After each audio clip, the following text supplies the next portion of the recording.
CMRL മാസപ്പടി കേസിൽ SFIO അന്വേഷണത്തിനെതിരെ Exalogic സമർപ്പിച്ച ഹർജി ഇന്ന് കർണാടക ഹൈക്കോടതി പരിഗണിച്ചേക്കും. SFIO അന്വേഷണം സ്റ്റേ ചെയ്യണമെന്നാണ് ആവശ്യം. കേസിൽ കേന്ദ്ര സർക്കാരും SFIO ഡയറക്ടറുമാണ് എതിർകക്ഷികൾ. വീണ വിജയന് നോട്ടീസ് നൽകുമെന്ന റിപ്പോർട്ടുകൾക്കിടെയാണ് എക്സാലോജിക്കിന്റെ നീക്കം.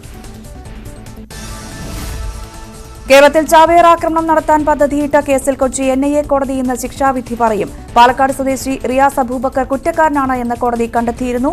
സമൂഹത്തെയാകെ നശിപ്പിക്കാൻ ശ്രമിച്ചതിന് റിയാസിന് പരമാവധി ശിക്ഷ നൽകണമെന്ന് NIA ആവശ്യപ്പെട്ടു. പരമാവധി 10 വർഷം വരെ തടവ് ശിക്ഷ ലഭിക്കാവുന്ന കുറ്റങ്ങൾ തെളിഞ്ഞു. കിഫ്ബി മസാല ബോണ്ട് കേസിൽ വീണ്ടും സമൻസ് അയച്ചത് ചോദ്യം ചെയ്തുള്ള മുൻ ധനമന്ത്രി തോമസ് ഐസക്കിന്റെ ഹർജി ഇന്ന് ഹൈക്കോടതിയിൽ. പെമ നിയമലംഘനം പരിശോധിക്കാനുള്ള ED നീക്കം ചോദ്യം ചെയ്ത് കിഫ്ബി സമർപ്പിച്ച ഹർജിയും പരിഗണിക്കും. ജസ്റ്റിസ് ദേവൻ രാമചന്ദ്രൻ അധ്യക്ഷനായ സിംഗിൾ ബെഞ്ചാണ് ഹർജി പരിഗണിക്കുന്നത്. പെമ നിയമലംഘനം പരിശോധിക്കാൻ EDക്ക് അധികാരമില്ല എന്നാണ് ഹർജികളിലെ പ്രധാന വാദം. വണ്ടിപ്പെരിയാർ കേസിൽ പുനരന്വേഷണം ആവശ്യപ്പെട്ട് കൊല്ലപ്പെട്ട പെൺകുട്ടിയുടെ കുടുംബം നൽകിയ ഹർജി ഹൈക്കോടതി ഇന്ന് പരിഗണിക്കും. IPS ഉദ്യോഗസ്ഥൻ തലവനായി പ്രത്യേക ടീം അന്വേഷിക്കണമെന്നാണ് കുടുംബത്തിന്റെ ആവശ്യം. കട്ടപ്പന അഡീഷണൽ സെഷൻസ് കോടതി വിധിക്കെതിരെ പെൺകുട്ടിയുടെ പിതാവ് നൽകിയ അപ്പീൽ ഹൈക്കോടതിയുടെ പരിഗണനയിലുണ്ട്. വിചാരണ കോടതിയുടെ വിധിക്കെതിരെ സർക്കാർ നൽകിയ അപ്പീലും ഹൈക്കോടതിയുടെ പരിഗണനയിലാണ്. പാകിസ്ഥാനിൽ പൊതു തെരഞ്ഞെടുപ്പിന്റെ വോട്ടെണ്ണൽ തുടരുന്നു. 272-ൽ 140 ഇടങ്ങളിൽ ലീഡ് ചെയ്യുന്നുണ്ടെന്നാണ് ഇമ്രാൻഖാന്റെ പാർട്ടിയായ തെഹ്രികെ ഇൻസാഫിന്റെ അവകാശവാദം. അതേസമയം മുൻ പ്രധാനമന്ത്രി നവാസ് ഷെരീഫിനാണ് തെരഞ്ഞെടുപ്പിൽ മുൻതൂക്കമെന്നും റിപ്പോർട്ടുകളുണ്ട്. KPCCയുടെ ജനകീയ പ്രക്ഷോഭയാത്രയായ സമരാഗ്നിക്ക് ഇന്ന് തുടക്കമാകും. KPCC പ്രസിഡന്റ് K സുധാകരനും പ്രതിപക്ഷ നേതാവ് VD സതീശനും നയിക്കുന്ന യാത്ര വൈകിട്ട് 4-ന് കാസർഗോഡ് വെച്ച് AICC general secretary KC Venugopal ഉദ്ഘാടനം ചെയ്യും. ഈ മാസം 29-ന് തിരുവനന്തപുരത്താണ് യാത്രയുടെ സമാപനം. സിറോ മലബാർ സഭ major archbishop Mar Raphael Thattil ഇന്ന് പ്രധാനമന്ത്രിയുമായി കൂടിക്കാഴ്ച നടത്തും. പാർലമെന്റ് മന്ദിരത്തിൽ വെച്ച് രാവിലെ 11 മണിക്കാണ് കൂടിക്കാഴ്ച. സഭാധ്യക്ഷനായ ശേഷം ആദ്യമായിട്ടാണ് മാർ തട്ടിൽ പ്രധാനമന്ത്രിയെ കാണുന്നത്. രാജ്യത്ത് ക്രൈസ്തവർ നേരിടുന്ന പ്രശ്നങ്ങൾ ഉൾപ്പെടെ സഭാധ്യക്ഷൻ പ്രധാനമന്ത്രിയുടെ ശ്രദ്ധയിൽപ്പെടുത്തും. ലോക്സഭാ തെരഞ്ഞെടുപ്പിനുള്ള സ്ഥാനാർത്ഥി നിർണയവുമായി ബന്ധപ്പെട്ട പ്രാഥമിക ചർച്ചകൾക്കായി CPI നേതൃയോഗത്തിന് ഇന്ന് തുടക്കം. സംസ്ഥാന എക്സിക്യൂട്ടീവ് ഇന്നും കൌൺസിൽ യോഗം അടുത്ത 2 ദിവസങ്ങളിലുമായി ചേരും. CPI മത്സരിക്കുന്ന 4 സീറ്റുകളിൽ സ്ഥാനാർത്ഥികൾ തീരുമാനിച്ചേക്കും. CPI മന്ത്രിമാരുടെ വകുപ്പുകൾക്ക് ബജറ്റിൽ നീക്കിയിരിപ്പ് കുറഞ്ഞുപോയെന്ന വിമർശനവും യോഗത്തിന്റെ പരിഗണനയ്ക്ക് വന്നേക്കും. പ്രസിദ്ധമായ 129ാമത് മാരാമൺ കൺവെൻഷന് 11 മുതൽ തുടക്കമാകും. പമ്പ മണൽപ്പുറത്ത് നടക്കുന്ന കൺവെൻഷൻ ഉദ്ഘാടനം ഡോക്ടർ തിയോഡോഷ്യസ് മാർത്തോമ മെത്രാപ്പൊലീത്ത നിർവഹിക്കും. ഫെബ്രുവരി 11 മുതൽ 18 വരെ നടക്കുന്ന കൺവെൻഷനിൽ മാർത്തോമ സഭയിലെ ബിഷപ്പുമാർ, വിവിധ രാജ്യങ്ങളിൽ നിന്നുള്ള പ്രതിനിധികൾ എന്നിവരും പങ്കെടുക്കും. എൻഡോസൾഫാൻ ദുരിതബാധിതരോടുള്ള സർക്കാർ അവഗണനയിൽ പ്രതിഷേധം ശക്തമാകുന്നു. കാഞ്ഞങ്ങാട് ആരംഭിച്ച അനിശ്ചിതകാല സമരം 9 ദിവസം പിന്നിട്ടു. വിവിധ രാഷ്ട്രീയ സാംസ്കാരിക സംഘടനകൾ സമരത്തിന് പിന്തുണയുമായി രംഗത്തുണ്ട്.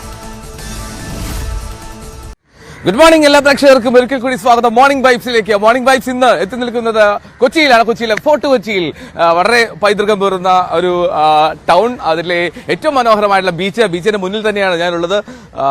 ബീച്ചിലെ കാഴ്ചകളൊക്കെ അതിങ്ങനെ ഭംഗിയായി തന്നെ നിൽക്കുന്നു. ഒരുപാട് വാർത്തകൾ ദിവസം ഇപ്പോൾ രഞ്ജിനി വായിച്ച് കേട്ടതെല്ലാം നമ്മൾ കാത്തിരിക്കുകയാണ്. ഈ വാർത്താ ദിനത്തിൽ നമ്മൾ പ്രധാന വാർത്തകളായി എത്തുമ്പോൾ നമ്മൾ പക്ഷേ ചില നല്ല കാഴ്ചകളുമായിട്ടൊക്കെ ഇന്ന് രാവിലെ തന്നെ സജീവമാകാൻ പോവുകയാണ് ഫോർട്ട് കൊച്ചിയിൽ നിന്ന്. ഫോർട്ട് കൊച്ചിയിലെ ഈ കാഴ്ചകളിലേക്ക് എത്തുമ്പോൾ ഇന്ന് രാവിലെ ഞാൻ ഇവിടെ എത്തിയപ്പോൾ തന്നെ ആദ്യം കണ്ട കാഴ്ച തൊട്ടു മുമ്പാണ്. ഒരു പ്രാവ് ഈ ആലിൽ പട്ടത്തിൽ നിന്ന് തൂങ്ങിപ്പോയി. ആ പട്ടത്തിൽ തൂങ്ങി അത് കെട്ടി എന്താ പറയുക കുടുങ്ങിക്കിടക്കുകയായിരുന്നു. ഇവിടെയുള്ള നല്ല ചേട്ടന്മാർ വന്ന് ആ പ്രാവിനെയൊക്കെ രക്ഷപ്പെടുത്തി. അങ്ങനെ ഒരു പോസിറ്റീവ് വൈബോട് കൂടിയാണ് മോർണിംഗ് വൈബ്സും നമ്മളിവിടെ കാഴ്ചകളോടി ആരംഭിക്കുന്നത്. ആ ചേട്ടന്മാർ ഇവിടെ നമ്മുടെ ഇവിടെ ബീച്ച് ഹെൽത്ത് ക്ലബ്ബ് എന്ന് പറയുന്ന ഒരു ഹെൽത്ത് ക്ലബ്ബ് ഉണ്ട്, ബീച്ച് ഹെൽത്ത് ക്ലബ്ബ്. ആ ബീച്ച് ഹെൽത്ത് ക്ലബ്ബിലെ ആളുകളൊക്കെ തന്നെയായിരുന്നു. അവർ രാവിലെ തന്നെ അന്ന് സജീവമായി അതിന്റെ ഭാഗമാകുന്നു. ആരോഗ്യ സംരക്ഷണം, ഒപ്പം ഇതുപോലെ ചില്ലറ സന്തോഷകരമായിട്ടുള്ള കാഴ്ചകൾ ഒക്കെ ഉണ്ട്. നമുക്ക് കാണാം ഒരുപാട് പേര് ഇവിടെ വന്ന് രാവിലെ തന്നെ വ്യായാമമൊക്കെ ചെയ്ത് വളരെ ഫിറ്റ്നസ് നിലനിർത്താൻ ആഗ്രഹിക്കുന്ന ആളുകൾ, അതിൽ പ്രായമേറിയവരുണ്ട്, ചെറുപ്പക്കാരുണ്ട്. അപ്പോൾ എനിക്ക് തോന്നുന്നു ബീച്ച് ഹെൽത്ത് ക്ലബ്ബ് എന്ന് പറയുന്ന ഈ ഫോർട്ട് കൊച്ചിയിലെ ഈ സംഭവം വളരെ സജീവമാണെന്ന് തോന്നുന്നു രാവിലെ തന്നെ. ഇതിന്റെ ഇടയിൽ ഇവരോട് പോയി സംസാരിക്കാൻ പറ്റുമോ എന്നുള്ളതാണ് എന്റെ സംശയം. കുഴപ്പമില്ല, എന്താണെങ്കിലും ഞാൻ നമ്മുടെ ഇവിടുത്തെ ബീച്ച് സെൽഫ് ക്ലബിന്റെ ചേട്ടനെന്ന് തോന്നുന്നു. ചേട്ടനല്ലേ? ഗുഡ് മോർണിംഗ് ചേട്ടാ. നമ്മൾ മോർണിംഗ് വൈബ്സ് എന്ന് പറഞ്ഞിട്ട് ന്യൂസ് 18ന്റെ മോർണിംഗ് ഷോ ആണ്, അപ്പൊ ലൈവ് ആണ്. അപ്പൊ ഇതെങ്ങനെ ഈ ബീച്ച് ഹെൽത്ത് ക്ലബ് സജീവമാണ് എല്ലാ ദിവസവും ഇതുപോലെ? എല്ലാ ദിവസവും സജീവമാണ്. രാവിലെ 6 മണിക്ക് തന്നെ ഇത് ഓപ്പൺ ആവും. 6 മണി മുതൽ 9 മണി വരെയാണ് ഇത് നമ്മളിവിടെ വർക്കൗട്ടൊക്കെ നടക്കുന്നത്. 7 വർഷമായിട്ട് നമ്മളിത് തുടങ്ങി. എത്ര മണി വരെ ഉണ്ട്? 9-9:30 വരെയൊക്കെ ഉണ്ടാവും. അത്ര ഏത് സമയം വരെ ഇവിടെ ആളുകൾ ഉണ്ടാവും. അതുവരെ നമ്മളിവിടെ ഓപ്പൺ ആയിരിക്കും. പ്രത്യേകിച്ച് മാസവരികളോ ഫീസോ കാര്യങ്ങളോ ഒന്നും ഇല്ല. നമ്മളെ നാട്ടുകാർക്ക് വേണ്ടിയിട്ട് സൗജന്യമായിട്ട് കളിക്കാനുള്ള സൗജന്യമാണ്. അതെ അതെ, പ്രത്യേകിച്ച് മാസവരികളോ കാര്യങ്ങളില്ല. ഇതിന്റെ ഈ സംവിധാനങ്ങളൊക്കെ വാങ്ങിയതൊക്കെ ആരാണ്? വാങ്ങിയത് മെയിൻ ആയിട്ട് നമ്മുടെ ഒരു സ്പോൺസറാണ്. നമ്മുടെ വിദേശിയാണോ? Okay. Hello Raf. Hello Raf, good morning. Where are you from? Yeah, I'm from Germany. So you have been staying. But I have no time. My Farzin is waiting For what? I mean, for training. okay. So training in massaging. Also, കൊച്ചിന് വേണ്ടി ഒരു treatment നടത്തുന്നുണ്ട് രാവിലെ. അതിന്റെ ടൈമാണ്, അതാണ് അതിന്റെ സാഹചര്യം പുള്ളി ചെയ്യുന്നതാണോ? അദ്ദേഹമാണോ ചെയ്യുന്നത്? ഓക്കെ. എന്നാലും ഈ റാഫിന്റെ ഒരു കാര്യം കൂടി പറയട്ടെ. ഞാനിപ്പോ രാവിലെ വന്നപ്പോൾ ആദ്യം കണ്ട കാഴ്ച ബീച്ചിലെ വേസ്റ്റ്, ബീച്ചിലെ കുപ്പി, പ്ലാസ്റ്റിക് എല്ലാം അദ്ദേഹം ക്ലീൻ ചെയ്ത് ഒരു ബാഗേജിലാക്കി മാറ്റുകയായിരുന്നു. നമ്മൾ തുടങ്ങുന്നത് 7 മണി ആയതുകൊണ്ടാണ്. അതിനു മുമ്പായിരുന്നെങ്കിൽ ആ കാഴ്ച തത്സമയം കാണിക്കാൻ കഴിയും. എന്നാലും ജർമ്മൻകാരനാണ് അദ്ദേഹം. 6 മണിക്ക് വരും. ഈ ദീർഘനാളായിട്ട് പുള്ളി കൊച്ചിയിൽ 2 വർഷമായിട്ട് ഫോട്ടോ ചെയ്യുന്നുണ്ട്. ഓക്കെ. അപ്പൊ ഇതുപോലുള്ള വിദേശികൾ നമുക്ക് വീണ്ടും വീണ്ടും വരട്ടെ അല്ലേ? തീർച്ചയായും വന്നിരുന്നു, പക്ഷെ അദ്ദേഹം മരിച്ചുപോയി. ആണോ? അപ്പൊ ഇവിടെ നിന്ന് അങ്ങനെ സ്ഥലമൊക്കെ വാങ്ങി ഇവിടെ സെറ്റിൽ ആണോ പുള്ളി? ഇല്ല, അങ്ങനെ മുമ്പിൽ അങ്ങനെ വരുമ്പോ ഇവിടെ വന്ന് 2 ദിവസം സ്റ്റേ ചെയ്യും. 2 ദിവസം സ്റ്റേ ചെയ്തിട്ട് ഓ, അങ്ങനെയാണല്ലേ? ഓക്കെ. അതിനൊരു കാര്യം പറഞ്ഞാൽ അവിടെ ഒരു കുഞ്ഞിന് ട്രെയിനിങ് കൊടുക്കുകയാണ് അദ്ദേഹം ഇപ്പോൾ. മനോജേട്ടാ, നമ്മുടെ അദ്ദേഹം ട്രെയിനിങ് കൊടുക്കാൻ ഞാൻ അതിന്റെ ഒരു കഥ ചേട്ടൻ പറഞ്ഞത്. ഈ കുഞ്ഞിന് എന്ത് പറ്റിയതാണ്? കുഞ്ഞ് ചെറുപ്പം മുതലേ അത് ചെറിയൊരു അസ്വസ്ഥ ഉണ്ടായിരുന്നു കുട്ടി, വൈകല്യമായ ചെറുപ്പം മുതൽ. അപ്പം ഇവിടെ വന്നതിന് ശേഷം മൂപ്പര് അദ്ദേഹത്തിന്റെ പിതാവ് അഷ്റഫ് എന്ന ഒരാള് കണ്ടിട്ട് അദ്ദേഹത്തെ സംസാരിച്ച് ഇങ്ങനെ ട്രീറ്റ്മെന്റ് തുടങ്ങിയാണ്. അന്ന് കഴിഞ്ഞാൽ മൂപ്പർക്ക് ട്രീറ്റ്മെന്റ് ചെയ്യും. ഓക്കെ. ഒന്ന് 2 ദിവസം സ്റ്റേ ചെയ്ത് കഴിഞ്ഞാൽ ആദ്യം മൂപ്പരെ ട്രീറ്റ്മെന്റ് ചെയ്തിട്ട് ബെറ്റർമെന്റ് ഉണ്ടോ പുള്ളിക്ക്? ബെറ്റർമെന്റ് ഉണ്ടോ ഈ കുഞ്ഞിന്? ഇല്ല, അല്ല, ഐ മീൻ ബെറ്റർ ആവുന്നുണ്ടോ? കുറച്ചൊക്കെ മാറ്റം വരുന്നുണ്ടോ? ഈ കുഞ്ഞിന് അച്ഛൻ ഇവിടെ ഉണ്ടോ? ഇവിടെ അടുത്തുണ്ടോ? അറിയോ? അച്ഛൻ ഇപ്പൊ ഉണ്ടായിരുന്നു, നടക്കാൻ പോയിരിക്കും. അച്ഛൻ നടക്കാൻ പോയിരിക്കാണല്ലേ? ഓക്കെ. അപ്പൊ എന്താണെങ്കിലും ഈ പേര് ജെഫ്, റാൽഫ്. ഓക്കെ, റാൽഫ് അല്ലേ? അപ്പൊ റാൽഫ് ചെയ്യുന്ന കാര്യം വളരെ സന്തോഷകരമാണ്. കാരണം പുള്ളി ആ കുഞ്ഞിന് ഒരു ട്രീറ്റ്മെന്റ് പോലെ ഒരു മാനസിക ഉല്ലാസം കൊടുക്കുക, ബെറ്റർ ആക്കാനുള്ള ശ്രമം നടത്തിക്കൊണ്ടിരിക്കും. ആവശ്യമായിരുന്നു കൊച്ചി. ഇപ്പൊ ഇച്ചിരി ബെറ്റർ ആയിട്ടുണ്ട്. ആണ് ഇദ്ദേഹത്തിന്റെ ഇതിന് ശേഷം? ഇതിനു മുമ്പ് പുള്ളി ഭയങ്കര നടക്കാനോ പെട്ടെന്ന് ചെയ്യാൻ പറ്റില്ല. ഇപ്പൊ പുള്ളി കണ്ടിന്യൂ ആയിട്ട് നല്ല ക്ലിയർ ആയിട്ട് ചെയ്യുന്നുണ്ട്. പുള്ളിയുടെ ട്രീറ്റ്മെന്റിലാണ് അത് വന്നിരിക്കുന്നത്. അല്ല, ഇദ്ദേഹം പ്രൊഫഷണലി എന്താണ്? ഒരു സ്പോർട്സ്മാനാണ്. ജർമ്മനിലെ ഒരു സ്വിമ്മിങ്ങും മറ്റുള്ള കാര്യങ്ങളും അവിടുത്തെ ഒരു ട്രെയിനറാണ്. ട്രെയിനറാണ് അല്ലേ? ഇവിടെ ഒരു 3 വർഷത്തിന് മേലായി. പുള്ളിയുടെ ഒരുപാട് സ്പോൺസറിങ് ഉണ്ട്. ഞാൻ മൾട്ടി നമുക്ക് കവർ ചെയ്യാൻ പറ്റും. ഈ ജിമ്മൊക്കെ പുള്ളി സ്പോൺസർ ചെയ്താണ്? കുറച്ച് അകത്തുണ്ട് ഈ സാധനം ഒക്കെ അല്ലേ? ഓക്കെ. അതിനകത്ത് ആ മൾട്ടി ഒന്ന് കവർ ചെയ്യാൻ നമുക്ക് മൾട്ടി ജിം അതിലേക്ക് വരാം. ഞാൻ അതിനു മുമ്പേ ഞാൻ ഈ ചേട്ടനെ ഒന്ന് തേടി നടക്കുമായിരുന്നു. ഞാൻ ആദ്യം പറഞ്ഞില്ല ഒരു പ്രാവിന്റെ ആ പ്രാവിന്റെ വിഷ്വൽ ഒന്ന് കാണിക്കുവാണെങ്കിൽ ചേട്ടനെ കാണാൻ പറ്റും. മരത്തിന്റെ മുകളിലായിരുന്നു. പേരെന്താണ്? നൗഷാദ്. ഈ പട്ടത്തിന്റെ നൂല് കുരുങ്ങിയതാന്ന് തോന്നുന്നു അല്ലേ? ഒരുപാട് പ്രാവോട് കുടുങ്ങാറുണ്ട് ഇതുപോലെ. അതിനൊക്കെ ഞങ്ങൾ രക്ഷപ്പെടുത്താറുണ്ട്. ഞങ്ങൾ മരത്തിന്റെ മുകളിലായി ചിലപ്പോൾ അഡ്വഞ്ചർ ആയിരിക്കും, അതിന്റെ മുകളിൽ കയറും, ചിലപ്പോൾ തോട്ടി വെച്ച് വലിച്ചിടും. പല രൂപത്തിലാകും. ഇതിപ്പോ കയറാൻ പറ്റാത്ത രീതിയിൽ കയറി അതിനെ രക്ഷപ്പെടുത്തി. ഞങ്ങള് രാവിലെ ഈ മോർണിംഗ് ഷോ തുടങ്ങാൻ വേണ്ടി, മോർണിംഗ് വൈസ് ആരംഭിക്കാൻ വേണ്ടി നിന്ന സമയത്താണ് അവിടെ പ്രാവ് തൂങ്ങി കിടക്കുന്നുണ്ട്. അപ്പൊ ഞങ്ങൾ ഇവിടെ വന്ന് പറഞ്ഞതും ഉടൻ തന്നെ ഒരു കോലും തോട്ടിയൊക്കെ ആയിട്ട് പുള്ളി ചാടി കയറുന്നുണ്ട്. ഞാൻ കേരള ലൈവ് തുടങ്ങിയില്ല, പക്ഷെ പ്രാവല്ലേ നമുക്ക് പിടിച്ചു നിർത്താൻ പറ്റില്ല. അതുകൊണ്ട് ചേട്ടനെ പെട്ടെന്ന് എന്ത് ചെയ്യുന്നു ചേട്ടൻ? ഞാൻ ഡ്രൈവറാണ്. എവിടെയാണ്? ഞാൻ പൊട്ടിച്ച് തന്നെ എല്ലാ ഭാഗത്തും പോകും. പിന്നെ ചെറിയൊരു സ്ഥലത്തിന്റെ ചെറിയൊരു റിയൽ എസ്റ്റേറ്റ് ഒക്കെ ഇതിന്റെ ഒരു ഭാരവാഹിയാണ് ഞാൻ. അയാൾ സെക്രട്ടറി, ഞാൻ ജോയിന്റ് സെക്രട്ടറി. പ്രസിഡന്റ് വന്നിട്ടില്ല. ഈ കുഞ്ഞിന്റെ അച്ഛൻ പരിപാടി കാണിച്ചു തരണേ. അച്ഛന് പോവാൻ നേരത്ത് 10 വരും. പുള്ളി അവിടെ കൊണ്ട് നല്ലതാണ്. പുള്ളി വന്നതിന് പുള്ളിക്ക് ഇച്ചിരി മാറ്റം വന്നിട്ടുണ്ട്. ഇവിടെ രാവിലെ വല്ല എൻജോയ് ചെയ്യാം. ഞായറാഴ്ച സോങ് ആണ്. ഞായറാഴ്ച വന്ന് നല്ലൊരു കവർ ചെയ്യാം. എന്താ ഞായറാഴ്ച എന്താ ഞായറാഴ്ച ഉള്ളിൽ ഗാനമേള ഗാനമേളയോ? സോങ് ആണ്. രാവിലെ? ആർക്കും പാടാം. ഓഹോ, അപ്പൊ ആളുകൾ അതിനുവേണ്ടി പാടാൻ വരുമോ? പാടാറുണ്ട്. ആണ്. Okay okay. നല്ല ലൈവായിട്ട് എടുക്കാൻ പറ്റിയ സംഭവമാണ്. അപ്പൊ ഈ ബീച്ചിന്റെ പരിസരം, ഈ ഫോർട്ട് കൊച്ചി ബീച്ചിന്റെ തൊട്ട് ചേർന്നാണ് ഈ ബീച്ച് ഹെൽത്ത് ക്ലബ് ഉള്ളത്. ബീച്ച് ഹെൽത്ത് ക്ലബിൽ ഇതുപോലുള്ള ഫിറ്റ്നസ് മെയിൻ്റെനൻസ് മാത്രമല്ല, അതിലൊരു സംഗീതവും എല്ലാം ഉണ്ടല്ലേ? അപ്പൊ എത്ര പേരുണ്ട് ഈ ഹെൽത്ത് ക്ലബിന്റെ ഭാഗമായിട്ട്? സ്വിമ്മിംഗ് എവിടെ? സ്വിമ്മിങ്ങിന്റെ ഒരാള് നമ്മളെ അല്ല, എവിടെ പോയി സ്വിമ്മിങ്? ഇല്ല, ഇവിടെ തന്നെ വില്യംസ് എന്ന് പറഞ്ഞ ഒരാളുണ്ട്. അത് ഞങ്ങളൊരു മെയിൻ മെമ്പറാണ്. ഓക്കെ. പുള്ളിയുടെ വേൾഡിലൊക്കെ അവാർഡ് കിട്ടിയാണ്, ഗോൾഡ് മെഡൽ കിട്ടിയാണ്. പുള്ളി സ്വിമ്മിങ്ങിന്റെ ആളാണ്. ഞങ്ങളെ ക്ലബിൽ പ്രതിനിധിയാണ്. ഓക്കെ. പുള്ളി ഇവിടെ അതേ ഇടയ്ക്ക് കയാക്കിംഗ് ഒക്കെ ഉണ്ടാവും. അതും ഇവിടെ മൊത്തത്തിലുണ്ട്. കളരിയുണ്ടോ? ചേട്ടൻ കളരിയാണോ? ഇല്ലല്ല, അതിന്റെ ആളുകളെത്തിയിട്ടില്ല. Okay okay. ഇതിനകത്ത് എന്താ സംഭവം ഒന്ന് നോക്കിയാലോ? അതായത് ഈ നമ്മുടെ റാഫാണ് കുറെയൊക്കെ സ്പോൺസർ ചെയ്തിരിക്കുന്നത്. ഓക്കെ. ഇവിടെ ഒരു ചെറിയ ഒരു സെറ്റപ്പ് ഉണ്ട് അല്ലേ ചേട്ടാ? ഒന്ന് ഇത് റാഫ് സ്പോൺസർ ചെയ്താണോ? സ്പോൺസറിംഗ് ആണ്. Okay okay okay.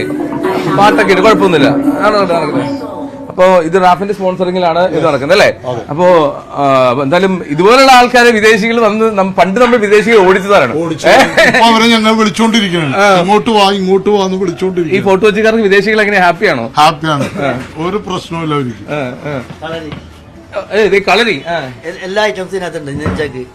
ഇതിനകത്ത് ഇതിന് ആളുകൾ എത്തിയിട്ടില്ല. അത് ചിലപ്പോൾ ഞായറാഴ്ച ആകാം. ബോക്സിങ്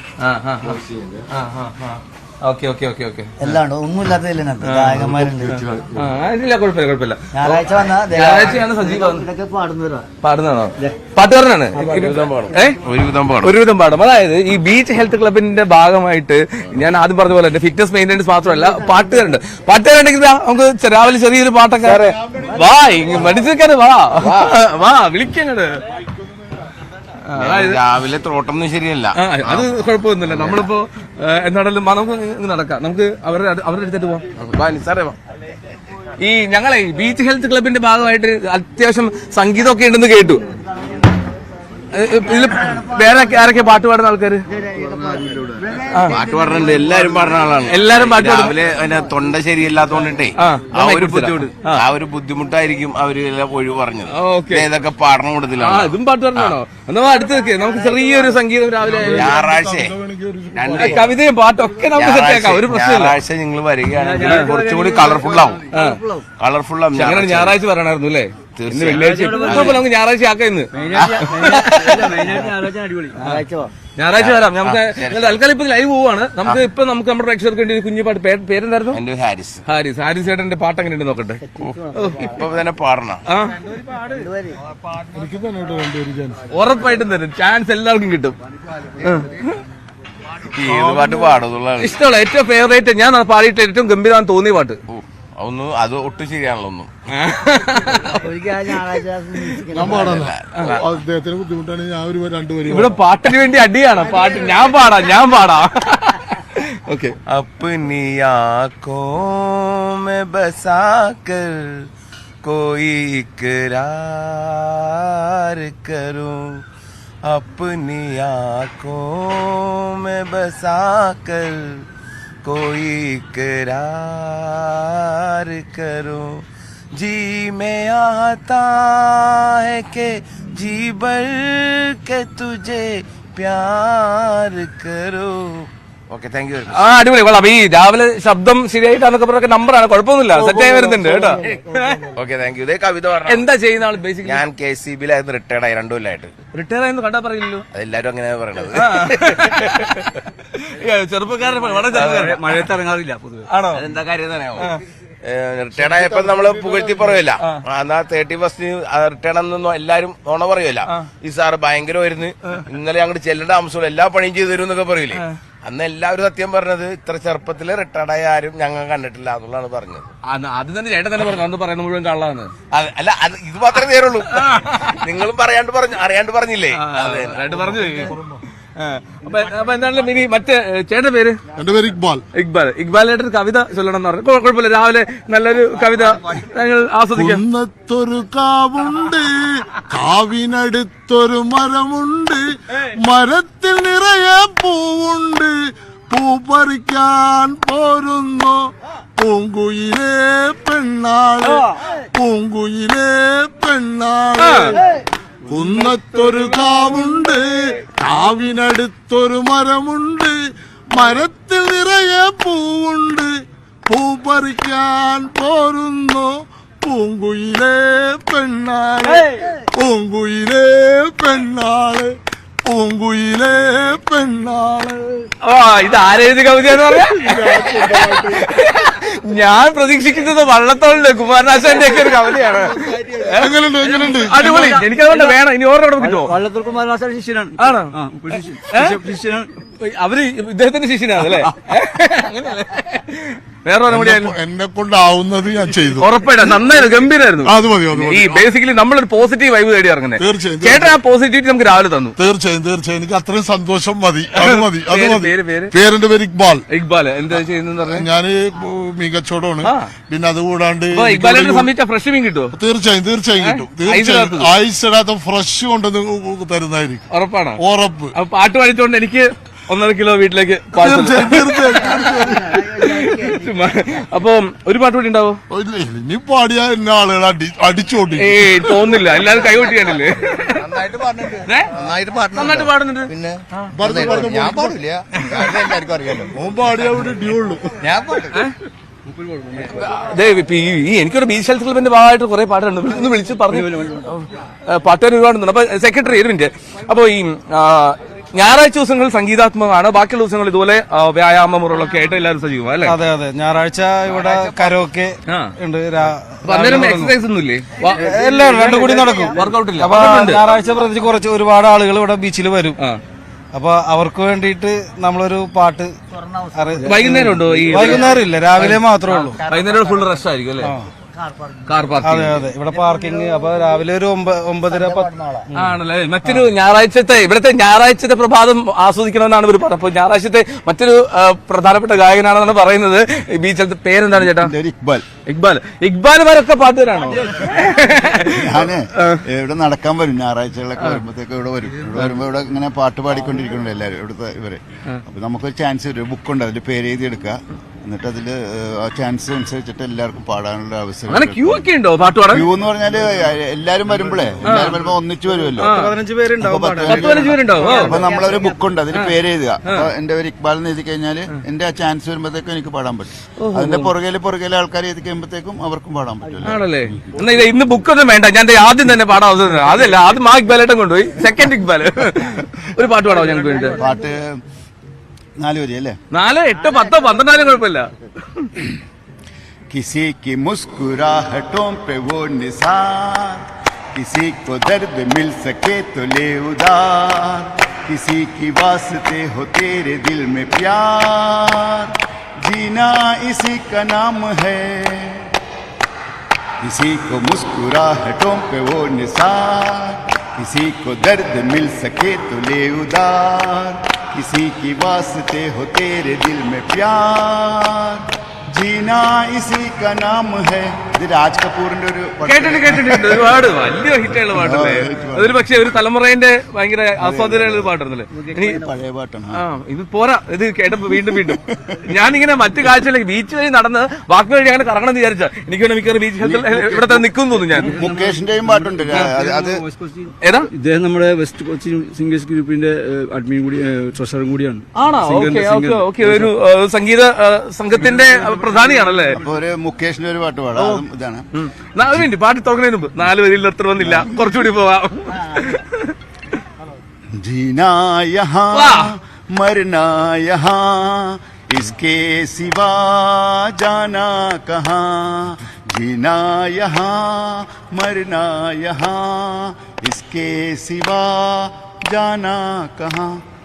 जी चाहे जब हमको आवाज दो, हम है यहीं, हम ते जहाँ, अपनी यहीं दोनों जहाँ, इसके सिवा जाना कहाँ. ഗംഭീരം എന്ന് പറഞ്ഞാൽ ഭയങ്കര ആസ്വദിക്കാൻ പറ്റുന്ന അത്തരം സെലക്ഷൻ കൂടിയാണ്, പാട്ട് സെലക്ഷൻ. അത് സോങ് സെലക്ഷൻ ഗംഭീരം. മോർണിംഗിൽ പറ്റിയ ഇങ്ങനെ കേട്ടോണ്ടിരിക്കാൻ തോന്നുന്നു. ദുബായിലെ ആർഫാസ് കേട്ടിട്ടുണ്ട്. അർഫാസിന്റെ ഫാദറാണ്. ആർജയാണ്. Okay okay okay okay. Naila മിഥുനൊക്കെ ഹിറ്റ് എഫ് എമ്മിൽ ശരി ശരി ശരി. Okay nice. എന്തായാലും കണ്ടല്ലോ, ഒരുപാട് സന്തോഷം. സന്തോഷം. ഞങ്ങൾ ഈ പറഞ്ഞ ഇപ്പൊ ലൈവ് മോർണിംഗ് ഷോ ആയിട്ട് മോർണിംഗ് വൈബായിട്ട് ഇറങ്ങിയതാണ് ഫോർട്ട് കൊച്ചിയിലേക്ക്. അപ്പോ ഈ ഫോർട്ട് കൊച്ചിയിലെ ഈ കാഴ്ചകളൊക്കെ ഇങ്ങനെ കണ്ടുകൊണ്ടിരിക്കാൻ തന്നെ തോന്നും. കാരണം ഒരുപാട് പേര് ഇങ്ങനെ വന്നുകൊണ്ടിരിക്കുന്നു. സംസാരങ്ങൾ, അവരുടെ കൊച്ചു കൊച്ചു വർത്തമാനങ്ങൾ, പിന്നെ സംഗീതം, അതിനൊപ്പം തന്നെ വർക്കൗട്ട് ഒക്കെ ആയിട്ട് നിങ്ങൾ രാവിലെ പോസിറ്റീവായിട്ട് ആരംഭിക്കും അല്ലേ? വൺ പോസിറ്റീവ് ആണ്. 6 മണിക്ക് എന്നെ ഒന്ന് പുകഴ്ത്തിയേക്കാൻ ഇടയ്ക്ക് ചെവിയിൽ വന്നിട്ട് ഇക്ബാലിന്റെ ഇതിൽ കൂടെ എന്ത് പുകഴ്ത്തായിരിക്കുന്നത്? ഞാൻ പറഞ്ഞു ആദ്യം പറഞ്ഞു. അതുപോലെ നമ്മുടെ റാഫ് ചേട്ടൻ അടുത്ത പുള്ളി എങ്ങോട്ട് പോവാണ്? അടുത്ത് 6 മണിക്ക് വന്നിട്ട് അവിടെ കംപ്ലീറ്റ് ക്ലീൻ ചെയ്തിട്ട് പോകും.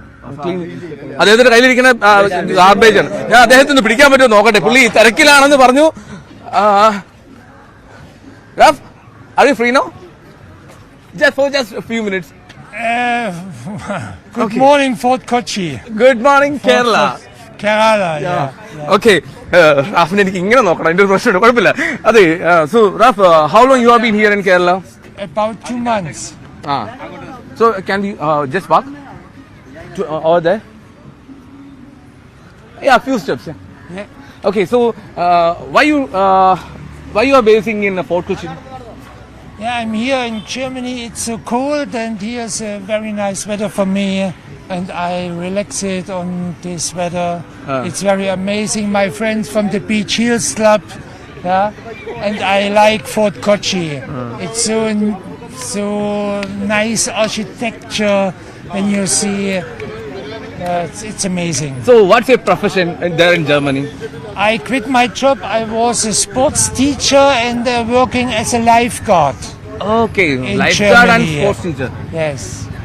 Okay, so you gave this idea of this beach health club.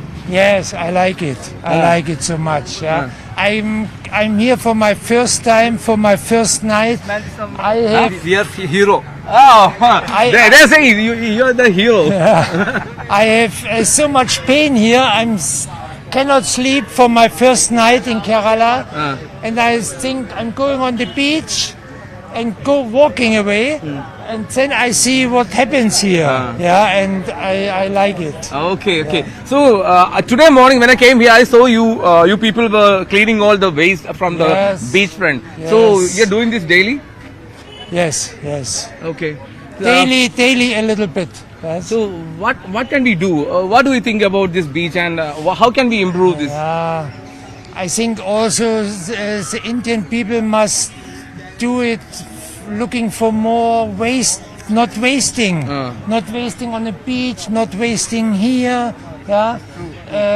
Dispose them in the proper places. I see so often the people going on a waster, and 2 meters away they do they'll it. throw it, yeah. They don't thinking about. Yeah. I don't know why it is. I hope anyone there come a new generation in Germany like the Friday Childs, and I hope a new generation looking for cleaning. Okay. Yeah. Yeah, yes, exactly. All people must do a little bit more. Okay. Little bit more. Yeah. And I think India is so incredible, so colorful. So much people would more come to India if it's more clean. You are now a rich country, but you are the richest country of the world if it's clean. Yeah, yes, yeah. so much people coming. Okay. Your culture is unbelievable, so colorful. Yeah, I love it. Okay. Thank you so much, Raf. Thank you so much, sir. Keep going. Please keep supporting them. മൂപ്പര് ഫാദറാണ് വന്നത്. നമ്മുടെ മോന്റെ പേര് പറഞ്ഞു അല്ലേ? എന്തായാലും പുള്ളി സംസാരിക്കുമല്ലോ അല്ലേ? ഓക്കെ, നമുക്ക് സംസാരിക്കാം. നമുക്ക് എന്നാലും അദ്ദേഹത്തോടൊന്ന് ചോദിക്കൂ. ഞാൻ അതിന് മുമ്പ് ഒരു കാര്യമുണ്ട്. ഈ ഇപ്പോൾ റാഫ് പറഞ്ഞൊരു കാര്യമുണ്ട് പ്രധാനപ്പെട്ട. ഈ റാഫ് പറയുന്നത് ഇവിടെ ഈ രാജ്യം ലോകത്തെ ഏറ്റവും സമ്പന്നമായിട്ടുള്ള രാഷ്ട്രമായി മാറും. പക്ഷെ നിങ്ങൾ കുറച്ചുകൂടി ശ്രദ്ധിക്കണം. അദ്ദേഹം കാണുന്ന ഒരു സന്തോഷവും സമാധാനവും ഉണ്ട് നമ്മുടെ രാജ്യത്ത്. പക്ഷേ അത് എത്രത്തോളം നമ്മളെ തന്നെ നിലനിർത്തുന്നു എന്നുള്ളതാണ് ഏറ്റവും പ്രധാനപ്പെട്ട കാര്യം. ഞാൻ എന്താണേലും ഞാൻ ആദ്യം പറഞ്ഞല്ലോ, അത് നമ്മുടെ കുഞ്ഞുമോനെ റാഫ് ട്രെയിൻ ചെയ്യുന്ന കണ്ടു. റാഫ് പേര് അഷ്റഫ്. അഷ്റഫ്. മോനെ എന്തായിരുന്നു പറ്റിയത്? മോന് ജന്മനാളാണ്. ആണല്ലേ. ഇപ്പൊ ഈ റാഫ് നമുക്ക് അങ്ങോട്ടൊന്ന് പോയാലോ? അങ്ങോട്ട് നടക്കാം. ഓക്കെ. അഷ്റഫ് അച്ഛൻ എന്താ ചെയ്യുന്നത്? ഇതിപ്പോ വേറെ ചെയ്യുന്നില്ല, ഇവിടെ രാവിലെ വരെ ഇവിടുന്ന്.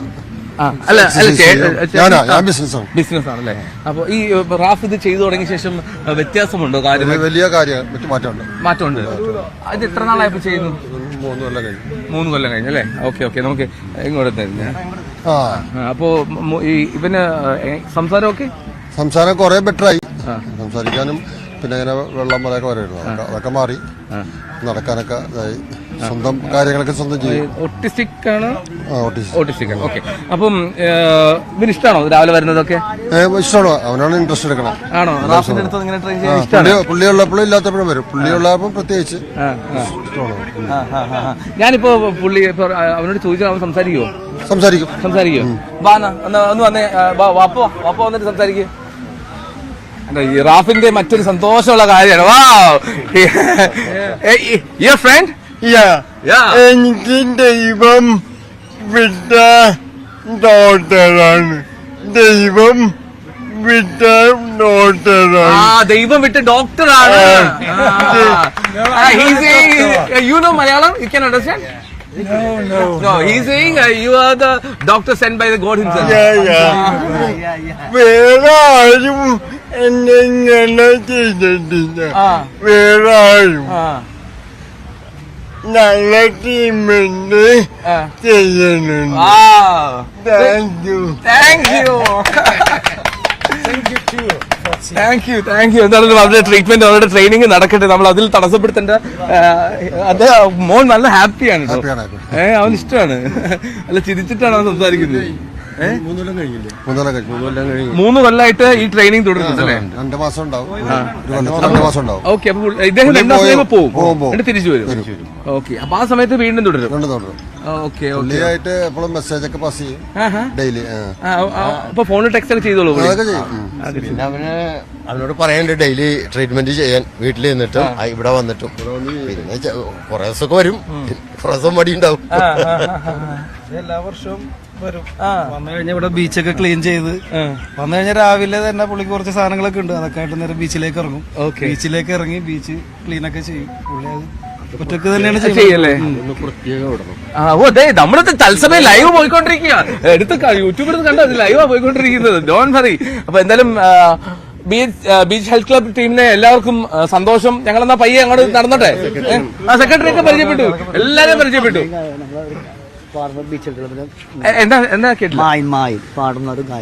മറ്റൊരു ഗായകനെ കൂടി എത്തിച്ചു. എനിക്ക് ഇവർ ഇന്ന് ബീച്ച് ഹെൽത്ത് ക്ലബിന് വിടൂല്ല. മാഹിൻ ചേട്ടനെ എവിടുന്ന് പൊക്കിക്കൊണ്ടുവന്ന്? ഞായറാഴ്ചത്തെ പ്രധാന ഗായകനാണോ? എല്ലാം പാട്ടാണ്. ഞങ്ങൾ 2 ഇക്ബാലുമാരുടെ പാട്ട് കേട്ടു. കവിത എന്ന് പറഞ്ഞിട്ട് സ്വന്തമായി എഴുതിയ കവിത പാടി. അപ്പൊ മാഹിൻ ചേട്ടന്റെ മാസ്റ്റർ പീസ് എന്താണ്? Favourite masterpiece? Masterpiece ഒന്നല്ലേ ഉണ്ടാവുള്ളൂ.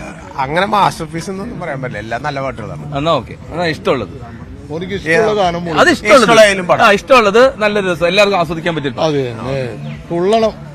തുള്ളണ പാട്ടല്ലേ ഇത്? വേണ്ട, മനസ്സ് തുള്ളിക്കോളും. ചിരാഗ് ദിൽ കാ ജലാവോ बहुत अंधेरा है,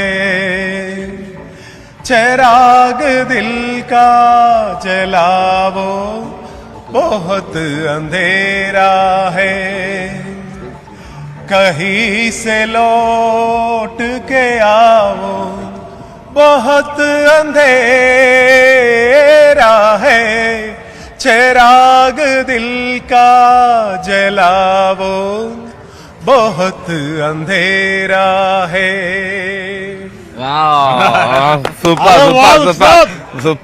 ഞായറാഴ്ച വന്ന കേൾക്കാം. ഞായറാഴ്ച വന്ന ഞാൻ എന്തായാലും വരുന്നില്ല, ഉറപ്പായിട്ട് ഞായറാഴ്ച വരുന്നത്. ഞാൻ ഇതൊന്നും അറിയാണ്ട് അപ്രതീക്ഷിതമായി വന്നപ്പോഴാണ് ഇങ്ങനെ ഇവിടെ ഒരു സംഗീത സംസ്ഥ ഉണ്ടെന്നുള്ളത് അറിഞ്ഞു തന്നെ. അപ്പൊ എന്തായാലും beach health thank you so much നമ്മളോടൊപ്പം ലൈവ് ചേർന്നതിന്. Thank you secretary, joint secretary, പാട്ടുകാർക്ക്, ഇക്ബാലൊക്കെ താങ്ക് യു. 2 ഇക്ബാൽമാർക്ക്. പിന്നെയല്ല ഇത് ഇപ്പൊ ലൈവ് നടന്നുകൊണ്ടിരിക്കുക, ഇപ്പൊ ലൈവ് പോയിക്കൊണ്ടിരിക്കുകയാണ്. ഹീസ് ഗുഡ് എന്ന് പറഞ്ഞു. ആര്?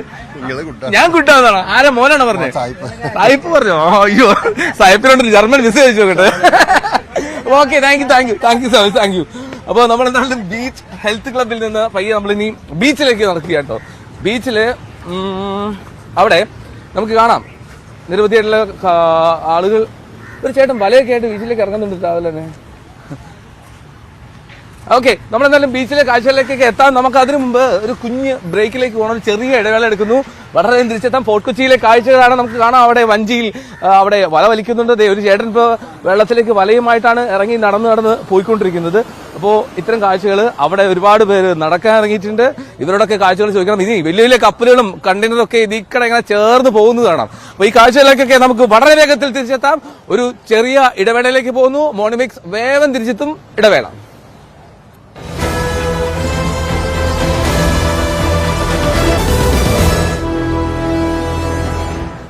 വീണ്ടും സ്വാഗതം മോർണിംഗ് വൈബ്സിലേക്ക്. മോർണിംഗ് വൈബ്സ് തുടരുകയാണ്. ഇങ്ങനെ ഞാൻ ആദ്യം പറഞ്ഞതുപോലെ ഫോർട്ട് കൊച്ചി ബീച്ചിന്റെ കാഴ്ചകൾ, അവിടുത്തെ വിശേഷങ്ങളൊക്കെ ആയിട്ടാണ് മോർണിംഗ് വൈബ്സ് ഇന്ന് രാവിലെ പ്രേക്ഷകർക്കൊപ്പം ചേരുന്നത്. ഞാൻ പറഞ്ഞല്ലോ, ഒരുപാട് പേര് ഈ വാക്വേയിൽ നടക്കാനും ഒക്കെ എത്തിയിട്ടുണ്ട്. ഇതുപോലെ കാഴ്ചകളൊക്കെ. ചേട്ടാ എവിടെ നിന്നാണ് വരുന്നത്? ഫോർട്ട് കൊച്ചി തന്നെയാണ്. രാവിലെ എല്ലാ ദിവസം ബീച്ചിൽ വരാറുണ്ടോ? ഇവിടെ വന്ന് നിൽക്കുക ഒരു മനസ്സിന് സമാധാനമാണ്. ഇഷ്ടം. ഒന്ന് ഇങ്ങ് തിരിയാണെങ്കിൽ അത് ക്യാമറയിൽ പ്രേക്ഷക ഇങ്ങ് മാടാ, ഇങ്ങ് തിരിഞ്ഞു നിൽക്കുക. നീ രാവിലെ ബോളൊക്കെ ആയിട്ട് കളിക്കാറിങ്ങിയാണോ? എവിടെ ബീച്ചിലോ? അണ്ട് കളിക്കുന്നാട്ടില്ലോ? പന്ത് കൈ പിടിച്ചോണ്ടിരിക്കുക. കളിച്ചു കഴിഞ്ഞു. ഫുട്ബോൾ കളിക്കാറോ? ഇഷ്ടമാണോ? എന്താ പേരെന്താ? ഖലീൽ. എവിടെയാ പഠിക്കണേ? ആഹാ. എത്രാം ക്ലാസ്? മോളുടെ പേരാ? ഏത് സ്കൂളിലാ? ഓക്കെ. എത്രാം ക്ലാസ്സില്? 7. ഓക്കെ. ഈ ബീച്ചിൽ രാവിലെ എന്താ സ്ഥിരം കാണാനുള്ള കാഴ്ചകൾ? കുറെ പേര് നടക്കാൻ വരും, എക്സസൈസ് ചെയ്യും. അതൊക്കെ കാഴ്ചകൾ കണ്ടെടുക്കാൻ ഒരു സമാധാനമാണ്. ഇതൊക്കെ കാഴ്ച കണ്ടിട്ട് ഇനി വീട്ടിൽ പോയിട്ട് ഇനി പ്രഭാത ഭക്ഷണമൊക്കെ ഉണ്ടാക്കി എപ്പോ കഴിക്കും? അതൊക്കെ റെഡിയാവും. ഇവിടെ വന്നാലേ അത് ഒരു ഷെയറിട്ടുള്ളൂ. ഉഷാറാവണമെങ്കിൽ ഇവിടെ വന്നല്ലേ. ഓക്കെ. അപ്പോ ഒരു ഫാമിലിയാണ് ഫോർട്ട് കൊച്ചിയിലെ ബീച്ചിലെ കാഴ്ചകൾ കാണാൻ വേണ്ടി എത്തിയത്. നമ്മൾ ഇതുപോലെ ഈ ഇവിടെ പ്രഭാത നടത്തമൊക്കെ കഴിഞ്ഞിട്ട് വിശ്രമിക്കുന്ന ചേട്ടനെ ചേച്ചിയും കാണാം. അവിടെ വ്യായാമം തുടരുന്ന ചേട്ടനെ കാണാം. ഇങ്ങനെ നിരവധിയായിട്ടുള്ള കാഴ്ചകൾ ഒക്കെ സജീവമാണ്, സമ്പന്നമാണ് ഫോർട്ട് കൊച്ചിയിലെ ഈ പ്രഭാതം എന്നുള്ളതാണ് ഏറ്റവും സന്തോഷകരം. എല്ലാവരും പറഞ്ഞ പോലെ ഒരു പോസിറ്റീവ് വൈബ് ഉണ്ട്. പോസിറ്റിവിറ്റിയാണ് ഏറ്റവും പ്രധാനപ്പെട്ട കാര്യം ഈ ഫോർട്ട് കൊച്ചിയിൽ രാവിലെ എത്തുമ്പോൾ. അത് ഈ വാക്ക് വേ ആയിക്കോട്ടെ, ഇവിടെ നിന്നുള്ള കാഴ്ചകളായിക്കോട്ടെ, ഈ ബീച്ചിന്റെ മനോഹാരിത ആയിക്കോട്ടെ, എല്ലാം കൂടി ചേരുമ്പോൾ ഇവിടെ നിരവധിയായിട്ടുള്ള ആളുകൾ ഇവിടെ ഉണ്ട്. ഞാൻ നമ്മുടെ കൗൺസിലർ ഇവിടെയുണ്ട്, ശ്രീ ആന്റണി കുരീത്രയാണ് നമ്മുടെ കൗൺസിലർ അല്ലേ? എത്ര നാളായി ഇവിടെ? ഇവിടെ ഇപ്പൊ ഞാൻ 8 കൊല്ലത്തോളം കൗൺസിലറാണ്. ജനങ്ങൾ കൈവിട്ടിട്ടില്ല. കൈവിടാൻ പറ്റില്ലല്ലേ? എങ്ങനെയുണ്ട് ഫോർട്ട് കൊച്ചിന്റെ ഒരു വികസന സാധ്യതയൊക്കെ എന്താണ് ഇനി? ഫോർട്ട് കൊച്ചിയിൽ നമുക്ക് ഇപ്പൊ വികസന സാധ്യതകൾ ഏറെയുള്ള സ്ഥലമാണ് ഈ fort Kochi beach, Mahatma Gandhi beach. നമുക്കിവിടെ ടൂറിസം പദ്ധതികൾ ഒരുപാട് വരുന്നുണ്ട്. പക്ഷെ ഒന്നും പേപ്പറിൽ വരുന്നുണ്ട്, പക്ഷെ ഒന്നും യാഥാർത്ഥ്യമാകുന്നില്ല. പക്ഷെ അത് എനിക്ക് തോന്നുന്നു പല ടൂറിസം ഡെസ്റ്റിനേഷൻ ആയിട്ടുള്ള ഫൈറ്റിന്റെ പുറത്തായിരിക്കും ചിലപ്പോൾ കൊച്ചി പോലത്തെ സ്ഥലം. ടൂറിസം ഡിപ്പാർട്ട്മെന്റ് ആണോ പിന്നെ കോർപ്പറേഷൻ ആണോ? Tourism department. കോർപ്പറേഷൻ ഇതിനകത്തുള്ള റോൾ എന്ന് പറഞ്ഞാൽ ഇവിടെ ക്ലീനിങ് സംബന്ധമായിട്ടുള്ള റോളുകൾ ഹെറിറ്റേജ് കമ്മിറ്റിയും ടൂറിസം ഡിപ്പാർട്ട്മെന്റും കൂടെ ക്ലീനിങ് ചെയ്യുന്നത്. ക്ലീൻ ചെയ്ത് കഴിഞ്ഞാൽ അതിന്റെ വേസ്റ്റുകളൊക്കെ കൊണ്ടുപോകുന്നത് കോർപ്പറേഷനാണ്. പക്ഷെ ഇവിടെ ഇത്തരം നാളുകളായിട്ട് പുലിമുട്ടുകൾ ഇടിഞ്ഞു കിടന്നിട്ടും ബീച്ചിന്റെ നടപ്പാത പൊളിഞ്ഞു കിടന്നിട്ടും നാളിതുവരെ ടൂറിസം ഡിപ്പാർട്ട്മെന്റോ ആരോ തിരിഞ്ഞു നോക്കിയില്ല. അവസാനം ഞങ്ങള് KMRലെ നമ്മുടെ ലോക്നാഥ് ബെഹ്റ ഞങ്ങൾ സമീപിച്ചതിന് ശേഷമാണ് അദ്ദേഹം ഈ നടപ്പാത നമുക്ക് ഒരുക്കി തന്നതും അതോടൊപ്പം തന്നെ ഇവിടെ 60 ലൈറ്റുകളോളം വെച്ചും അതോടൊപ്പം തന്നെ 5 ഐമാസ്റ്റ് ലൈറ്റും വെച്ച് അദ്ദേഹം ഈ ഫോർട്ട് കൊച്ചി ബീച്ച് മനോഹരമാക്കി. ഓക്കെ. അപ്പൊ അത്തരം പ്രവർത്തനങ്ങൾ നമുക്ക് ചില ഡിപ്പാർട്ട്മെന്റുകൾ നമുക്ക് ചെയ്തു തരുന്നുണ്ട്, ചില ഡിപ്പാർട്ട്മെന്റുകൾ കൊച്ചിയെ ഒഴിവാക്കുന്ന രീതിയിലേക്ക് വരുന്നു. എന്താണ്? കഴിഞ്ഞ പ്രാവശ്യം നമുക്ക് ഈ ബീച്ച് നമ്മൾ ചെയ്തു കഴിഞ്ഞ ശേഷം നമ്മുടെ ഒരു നടപ്പാത താഴേക്ക് ഇറങ്ങാനുള്ള ഒരു നടപ്പാത ഉണ്ട്. ആ നടപ്പാത ഞങ്ങൾ കഴിഞ്ഞ പ്രാവശ്യവും കഴിഞ്ഞ മുമ്പത്തെ പ്രാവശ്യം എല്ലാ ഇയർ എൻഡിങ്ങിലും അതായത് ക്രിസ്മസ് ന്യൂ ഇയർ സമയങ്ങളിൽ നമ്മൾ ആ നടപ്പാത തകർന്നു കിടന്ന അവസ്ഥയിൽ നമ്മളത് ഇവിടുത്തെ ആളുകളും നമ്മളും കോർപ്പറേഷനും എല്ലാവരും കൂടി അവിടുത്തെ വേസ്റ്റ് മണ്ണുകളും പായലുകളും ചേർത്തുകൊണ്ടാണ് അവിടെ ആ നടപ്പാത നമ്മൾ കംപ്ലീറ്റ് ചെയ്തത്. അപ്പൊ തീർച്ചയായിട്ടും അത് അങ്ങനെ ചെയ്യുമ്പോൾ അത് നമുക്ക് ബാക്കിയുള്ള വർക്കുകൾ ചെയ്തിട്ടും ആ കംപ്ലീഷൻ വർക്കിലേക്ക് നമുക്ക് പോകാൻ പറ്റിയില്ല. അപ്പൊ അതൊക്കെ നമുക്ക് ഈ ഡിപ്പാർട്ട്മെന്റ് തമ്മിലുള്ള ആ ഒരു യോജിപ്പ് നമുക്ക് കുറെ കൂടി ശക്തമായാലും നമുക്ക്. ഞാനേ ഒരു കാര്യം ചോദിക്കട്ടെ, ഭയങ്കര ഇപ്പൊ മലയാളി എന്ന നിലയിൽ ഇപ്പൊ ഫോർട്ട് കൊച്ചി നമ്മുടെ അഭിമാനമാണ്. പക്ഷേ ഭയങ്കര സങ്കടം തോന്നിയ ഒരു കാഴ്ചയായിരുന്നു ആ റഷ്യൻ പിന്നെ റഷ്യക്കാര് ആ ചെളിക്കുണ്ടിൽ വീണതും പിന്നെ അവർ ക്ലീൻ ചെയ്യുന്നതും. പക്ഷേ ലോകത്തിന് മുന്നിലേക്കല്ലേ ഈ കാര്യങ്ങൾ എത്തുന്നത്. അത് ശരിയാണ്. പക്ഷെ നമ്മളുടെ ഇവിടെ അവര് മാത്രമല്ല, ഇവിടെ ധാരാളം യൂറോപ്യൻസും സ്റ്റുഡൻസും പല INS ദ്രോണാചാര്യ, നമ്മുടെ ഇവര് ടീം എല്ലാം, പോലീസ്, അങ്ങനെ എല്ലാ ആളുകളും വന്ന് ഇവിടെ നിന്ന് ക്ലീനിങ് നടത്താറുണ്ട്. ഇത് റഷ്യക്കാർ ആദ്യമായിട്ട് ചെയ്തതല്ല, ഇതിനു മുന്നേ ഒത്തിരി ആളുകൾ. ഞാൻ ചോദിക്കുന്നത് അതിനുള്ള സാഹചര്യം നമ്മളായിട്ട് ഒരുക്കി കൊടുത്താണ്. എന്താണെങ്കിൽ നമ്മൾ ഇവിടെ നാട്ടുകാരെയും സ്കൂൾ കുട്ടികളെയും അല്ലെങ്കിൽ മറ്റേ ഡിപ്പാർട്ട്മെന്റുകളെ വിളിച്ച് ചെയ്യിപ്പിക്കേണ്ട ഒരു അവസ്ഥയില്ല, ഒരു ആവശ്യമില്ല. അല്ലെങ്കിൽ ഇവിടെ ടൂറിസം ഡിപ്പാർട്ട്മെന്റ് ആളുകളുണ്ട്, ടൂറിസം ഡിപ്പാർട്ട്മെന്റ് പൈസ ഉണ്ട്, ഹെറിറ്റേജ് കൺസർവേറ്റീവ് സൊസൈറ്റി ഉണ്ട് ഇവിടെ. ആ സൊസൈറ്റിക്ക് ഏതാണ്ട് ഇവിടുത്തെ ഷൂട്ടിംഗ് അടക്കം അവരാണ് സ്ഥലം കൊടുത്തിട്ട് അതിന്റെ എല്ലാ ഫണ്ടുകളൊക്കെ വാങ്ങുന്നത്, കളക്ട് ചെയ്യുന്നത്. ഇവിടുത്തെ പല കടകളിൽ നിന്ന് റവന്യൂ വാങ്ങുന്നവരാണ്. അപ്പൊ അവർക്കൊക്കെ ഫണ്ടുകളുണ്ട്. പക്ഷെ അത് ഇവിടെ നേരെ യൂസ് ചെയ്യാത്തൊരവസ്ഥ. നമ്മൾ നിരവധി തവണ പരാതികൾ കൊടുത്തിട്ടും എഴുതി കൊടുത്തിട്ടും അവരെ ശ്രദ്ധയപ്പെടുത്തിയിട്ടും അവരൊന്നും ചെയ്യാത്ത അവസ്ഥ വന്നപ്പോഴാണ് നമ്മൾ ക്യാമറകളെ കൊണ്ട് നമ്മൾ ഈ നടപ്പാത ശരിയാക്കിയതും ഇവിടെ ലൈറ്റുകൾ വെച്ചതും. ഓക്കെ, ഈ ഞാൻ കാര്യം ചോദിക്കട്ടെ, ഈ വല്ലാർപാടം കണ്ടെയ്നർ ടെർമിനൽ വന്നതോട് ഇവിടെ ഈ തിരയടിക്കുന്നതിൽ വ്യത്യാസമുണ്ടെന്നൊക്കെ നാട്ടുകാർ പറയുന്നത്, അതിൽ അതുകൊണ്ട് എന്തെങ്കിലും ബീച്ചിൽ ശോഷണോ അല്ലെങ്കിൽ കൂടുതൽ പ്രശ്നങ്ങളൊക്കെ ഉണ്ടാവുന്നുണ്ടോ? അല്ല, ഇവിടുത്തെ അശാസ്ത്രീയമായിട്ട് ഡ്രഡ്ജിങ്, കപ്പൽച്ചാല് ദുബായ് പോർട്ട് വന്നതോടെ ഇവിടെ കപ്പൽച്ചാൽ വന്നതോടുകൂടെ ആ കപ്പൽച്ചാൽ ക്ലിയർ ചെയ്യുന്നതിന് വേണ്ടി ഡ്രഡ്ജ് ചെയ്യുമ്പോൾ ഇവിടുത്തെ തീരം, ഫോർട്ട് കൊച്ചി തീരം ഇടിഞ്ഞുകൊണ്ടിരിക്കുന്ന അവസ്ഥ. ഇത് നമ്മൾ മുന്നിൽ കണ്ടുകൊണ്ട് തന്നെ നമ്മൾ CM-ഉം മുഖ്യമന്ത്രിക്കും അതോടൊപ്പം തന്നെ ടൂറിസം മന്ത്രിക്കും മറ്റ് ജില്ലാ കളക്ടറിനും ഒക്കെ നമ്മൾ പരാതികൾ കൊടുത്തിട്ടുണ്ട്. അല്ലെങ്കിൽ അശാസ്ത്രീയമായിട്ട് ഡ്രഡ്ജിങ് നിർത്തിവെക്കണമെന്ന് പറഞ്ഞാൽ കൊടുത്തേക്കണം. അപ്പൊ നിർത്തിവെച്ച് കഴിഞ്ഞാൽ ഇവിടെ കപ്പലുകൾ വരില്ലെന്നുള്ള അവരുടെ ഒരു അഭിപ്രായം. ഓക്കെ, എന്തായാലും ശ്രീ ആന്റണി കുര്യത്ര കോർപ്പറേഷന്റെ പ്രതിപക്ഷ നേതാവ് കൂടിയാണ്. അപ്പൊ പ്രതിപക്ഷത്ത് നിന്നിട്ടും കാര്യമായിട്ട് ചെയ്യാനുണ്ട്. അപ്പോ ഈ ഫോർട്ട് കൊച്ചി താങ്കളിൽ നിന്നും ഒരുപാട് പ്രതീക്ഷിക്കുന്നു കേട്ടോ. തീർച്ചയായിട്ടും നമ്മൾ കുറെ കാര്യങ്ങൾ നമ്മുടെ ഡ്രീം പ്രൊജക്ട് ആണ് നമുക്ക് ചെയ്തത്. നമ്മളത് കുറെ കാര്യങ്ങൾ നമ്മൾ ആ ഒരു ഹൈലൈറ്റ് ചെയ്തുകൊണ്ട് നമ്മൾ കുറെ ഒച്ചപ്പാടും ബഹളം ഉണ്ടാക്കിയതിനു ശേഷമാണ് KMR ശ്രീ ലോക്നാഥ് ബെഹ്റ നമുക്ക് ഈ നടപ്പാത, ഇത് പൊട്ടിപ്പൊളിഞ്ഞിടക്കുന്ന ഒരു നടപ്പാതയായിരുന്നു. ഈ ആളുകളൊക്കെ നടന്നു വരുന്ന അവർക്ക് സുഖമായിട്ട് കാലത്ത് മോർണിംഗ് വാക്കിനൊക്കെ വരാൻ വേണ്ടി ഇവർക്ക് സ്ഥിരം വരുന്ന ആളുകളാണ്. അപ്പൊ സുഖമായിട്ട് അവർക്ക് നടന്നു പോകാനുള്ള ഒരു വാക്ക് വേ നമുക്ക് ശരിയാക്കി കൊടുക്കാൻ സാധിച്ചു. നമുക്ക് എന്താ ചോദിക്കാം, നമ്മുടെ കൗൺസിലർ പറയായിരുന്നു ഇപ്പൊ നടപ്പാ വന്നോടി സുഖമായിട്ട് നിങ്ങൾക്ക് നടക്കാൻ പറ്റുന്നു, എങ്ങനെയാണ് അവസ്ഥ? ഫുട്പാത്തൊക്കെ നല്ല റെഡിയായല്ല, ഇനി നടക്കുന്ന പ്രശ്നമില്ല. കാലത്തേക്ക് മോർണിംഗ് വാക്ക് എന്നാലും ഇൻട്രസ്റ്റ് അല്ലേ ഇപ്പൊ.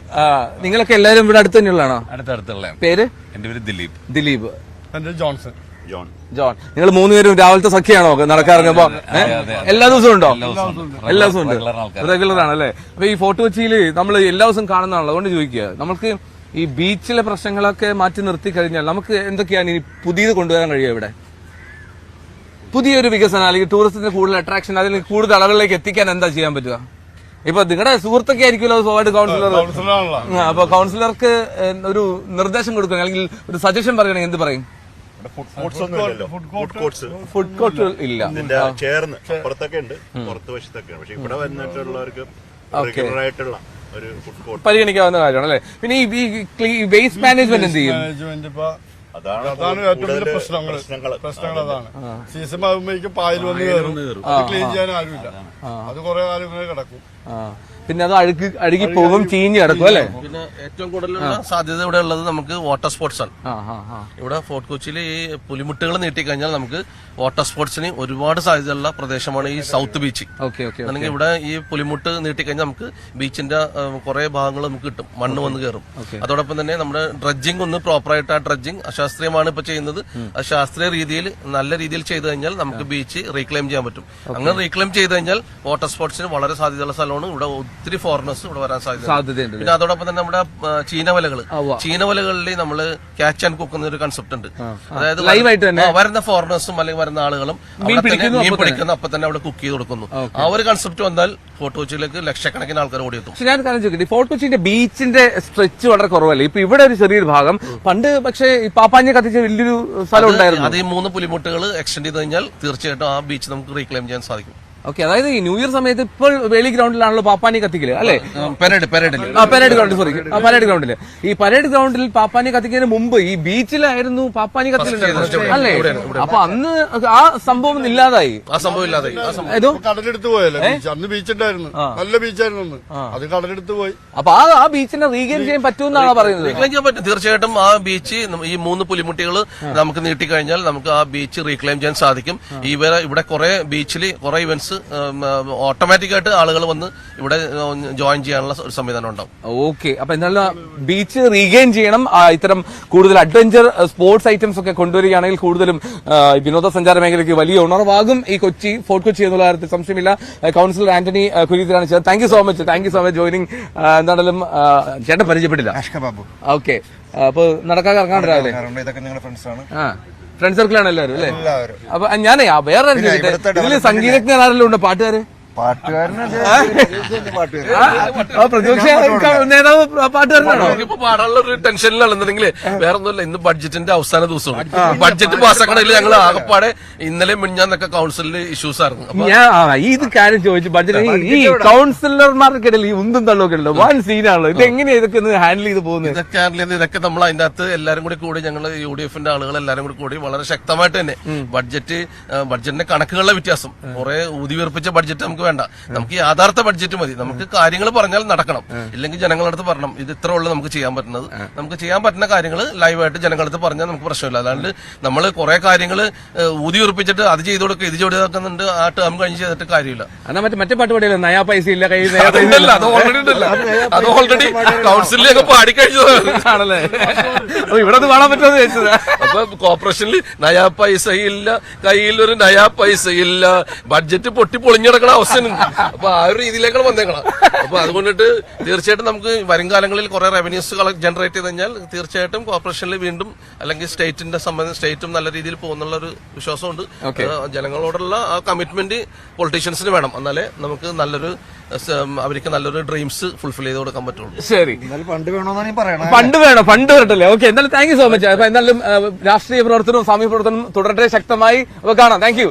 അപ്പൊ morning vibe, thank you so much, thank you for joining. ഇപ്പൊ മോർണിംഗ് വൈബ് നമ്മൾ തുടരുകയാണ് ഈ ഫോർട്ട് കൊച്ചിയിലെ കാഴ്ചയിലേക്ക്. അപ്പൊ അതിലും നമ്മൾക്കൊരു ചെറിയൊരു റിപ്പോർട്ട് കണ്ട ശേഷം വരാം. അതായത് ഈ തിരുവനന്തപുരത്ത് ഒരു വാക്സ് മ്യൂസിയം ഉണ്ട്. അതായത് ഒട്ടുമുക്ക പ്രമുഖരായിട്ട് എല്ലാവരുടെയും വാക്സ് മ്യൂസിയം അണിനിർത്തിയിരിക്കുന്നത് മറ്റാരുമല്ല, ഇന്ത്യയിലുടനീളം ഇത്തരത്തിൽ വാക്സ് മ്യൂസിയം കൊണ്ട് സ്ഥാപിച്ച് ശ്രദ്ധേയനായ കായംകുളത്തുകാരൻ സുനിൽ കാണ്ടല്ലൂരാണ് ഇതിന്റെ ശില്പി. അവിടെ ഗാന്ധിജിയുണ്ട്, ടാഗോർ ഉണ്ട്, നരേന്ദ്രമോദിയുണ്ട്, VS അച്യുതാനന്ദൻ ഉണ്ട്. അങ്ങനെ നിരവധിയായിട്ടുള്ള പ്രമുഖരെ നമുക്ക് കാണാം ആ വാക്സ് മ്യൂസിയത്തിൽ. അവിടുത്തെ കാഴ്ചകൾക്ക് ശേഷം മടങ്ങിയെത്താം ഫോർട്ട് കൊച്ചിയിലേക്ക്. മോർണിംഗ് വൈബ്സിലേക്ക്.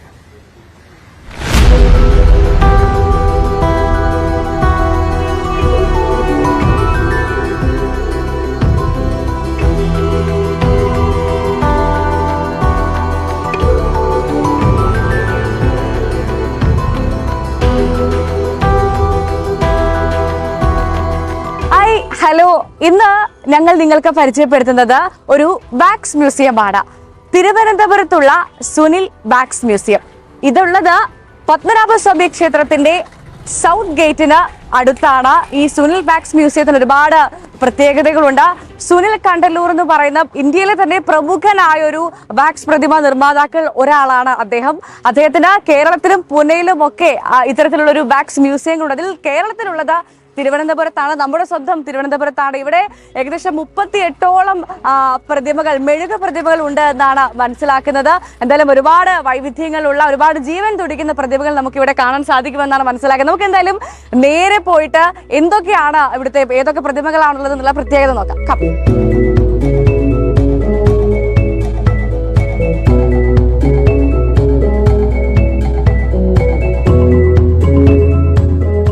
നമ്മൾ ഈ സുനിൽ വാക്സ് മ്യൂസിയത്തിൽ ആദ്യം വരുമ്പോൾ കാണാൻ സാധിക്കുന്നത് മഹാത്മാഗാന്ധിയുടെ ഈ മെഴുക് പ്രതിമയാണ്. അദ്ദേഹം ഇരിക്കുന്ന സിറ്റിംഗ് തരത്തിൽ സെറ്റ് ചെയ്ത് വെച്ചിരിക്കുന്ന ഒരു പ്രതിമയാണ്. അദ്ദേഹത്തിന് നമുക്കറിയാം കണ്ണടയൊക്കെ കാണുന്നുണ്ട്. അപ്പം നല്ല രസമുള്ളൊരു മെഴുക് പ്രതിമയാണ് മഹാത്മാഗാന്ധിയുടെ തുടക്കം തന്നെ കാണാൻ സാധിക്കുന്നത്.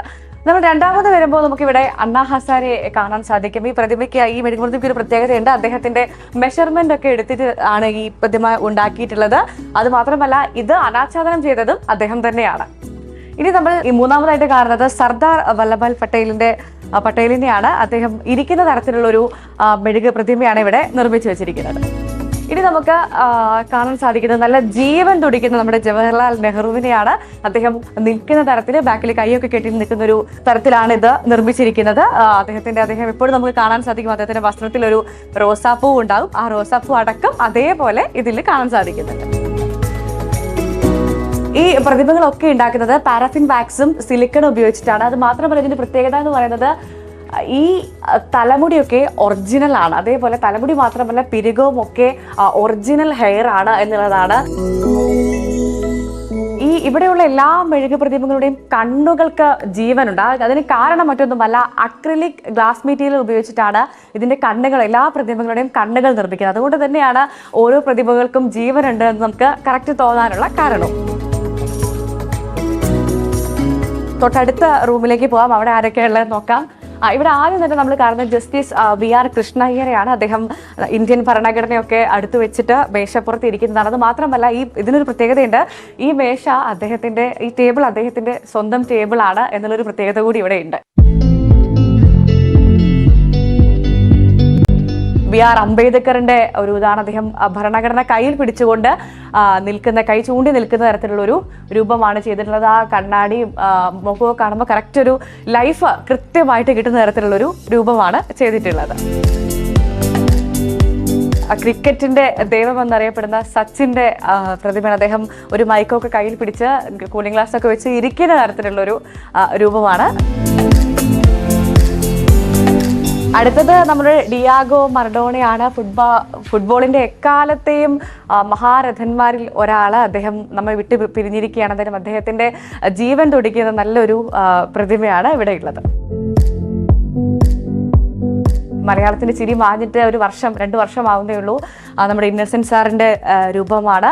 ഈ മെഴുക് പ്രതിമയ്ക്ക് ഒരു പ്രത്യേകതയുണ്ട്. ഇത് അനാച്ഛാദനം ചെയ്തതും ഇന്നസെന്റ് തന്നെയാണ്. ഇവിടെയും നമുക്ക് കാണാൻ സാധിക്കുന്നത് മുഴുവൻ നമ്മുടെ സൂപ്പർ സ്റ്റാറുകളെയാണ്.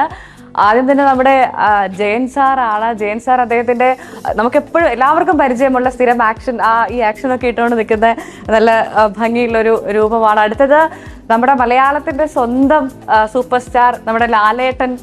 ഒരു നാട്ടുരാജാവ് സ്റ്റൈലൊക്കെ ഇങ്ങനെ കാലൊക്കെ കയറ്റി ഇരിക്കുന്ന അദ്ദേഹത്തിന്റെ ഒരു പൊതുവെയുള്ളൊരു സ്റ്റൈല്, ആ ഇരുത്തം ഉള്ള അതേപോലെ നല്ല കൂളിംഗ് ഗ്ലാസ് ഒക്കെ വെച്ച്, ആടുതോമയിലെ കൂളിംഗ് ഗ്ലാസ് ഒക്കെ വെച്ച് അദ്ദേഹം ഇരിക്കുന്ന നല്ലൊരു രൂപമാണ് ഇവിടെ വെച്ചിരിക്കുന്നത്.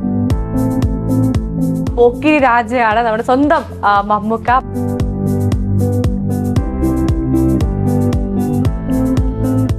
അടുത്ത റൂമിലേക്ക് വരുമ്പോൾ നമ്മുടെ രാഷ്ട്രീയ അധികായന്മാരുടെ ഒരു റൂമാണ്. നമുക്ക് ആദ്യം തന്നെ VS അച്യുതാനന്ദൻ സാറിനെ കാണാം. അദ്ദേഹം ഇരിക്കുന്ന തരത്തിലുള്ള ഒരു രൂപമാണ്. ഇതിന്റെ പ്രത്യേകത 2006-2007 അദ്ദേഹം മുഖ്യമന്ത്രി ആയിരുന്ന സമയത്ത് തന്നെ അദ്ദേഹത്തിന്റെ മെഷർമെന്റ് എടുത്ത് ചെയ്തിട്ടുള്ളൊരു രൂപമാണ്. അദ്ദേഹത്തിന്റെ ആ ഒരു എപ്പോഴും മുഖത്തുള്ള ഒരു ചെറിയ പുഞ്ചിരിയൊക്കെ ഈ രൂപത്തിൽ നമുക്ക് കാണാൻ സാധിക്കും. അടുത്തത് മറ്റാരുമല്ല, നമ്മുടെ കോടിയേരി സഖാവാണ്. എന്നെ സംബന്ധിച്ച് എനിക്ക് വ്യക്തിപരമായി ഇവിടെ കണ്ടതിൽ വെച്ച് ഏറ്റവും കൂടുതൽ ഒരു ജീവൻ തുടിക്കുന്ന അല്ലെങ്കിൽ ഏറ്റവും കൂടുതൽ ഇഷ്ടപ്പെട്ട ഒരു രൂപമാണെന്ന് പറയാം. കറക്റ്റ് നമ്മുടെ കോടിയേരി സഖാവ് മുന്നിൽ വന്ന് നിൽക്കുന്ന പോലെ തോന്നും. അദ്ദേഹത്തിന്റെ ആ ഒരു ചിരി അടക്കം അതേപോലെ പകർത്തിയിട്ടുണ്ട്. അതിന് പ്രത്യേകതയുണ്ട്. അദ്ദേഹത്തിന്റെ വസ്ത്രമാണിത്. അദ്ദേഹം ധരിച്ചിരിക്കുന്ന ഷൂ ആണ്. ഇതൊക്കെ അദ്ദേഹത്തിന്റെ സ്വന്തം വസ്ത്രങ്ങളാണ് ഇതിൽ വെച്ചിരിക്കുന്നത്.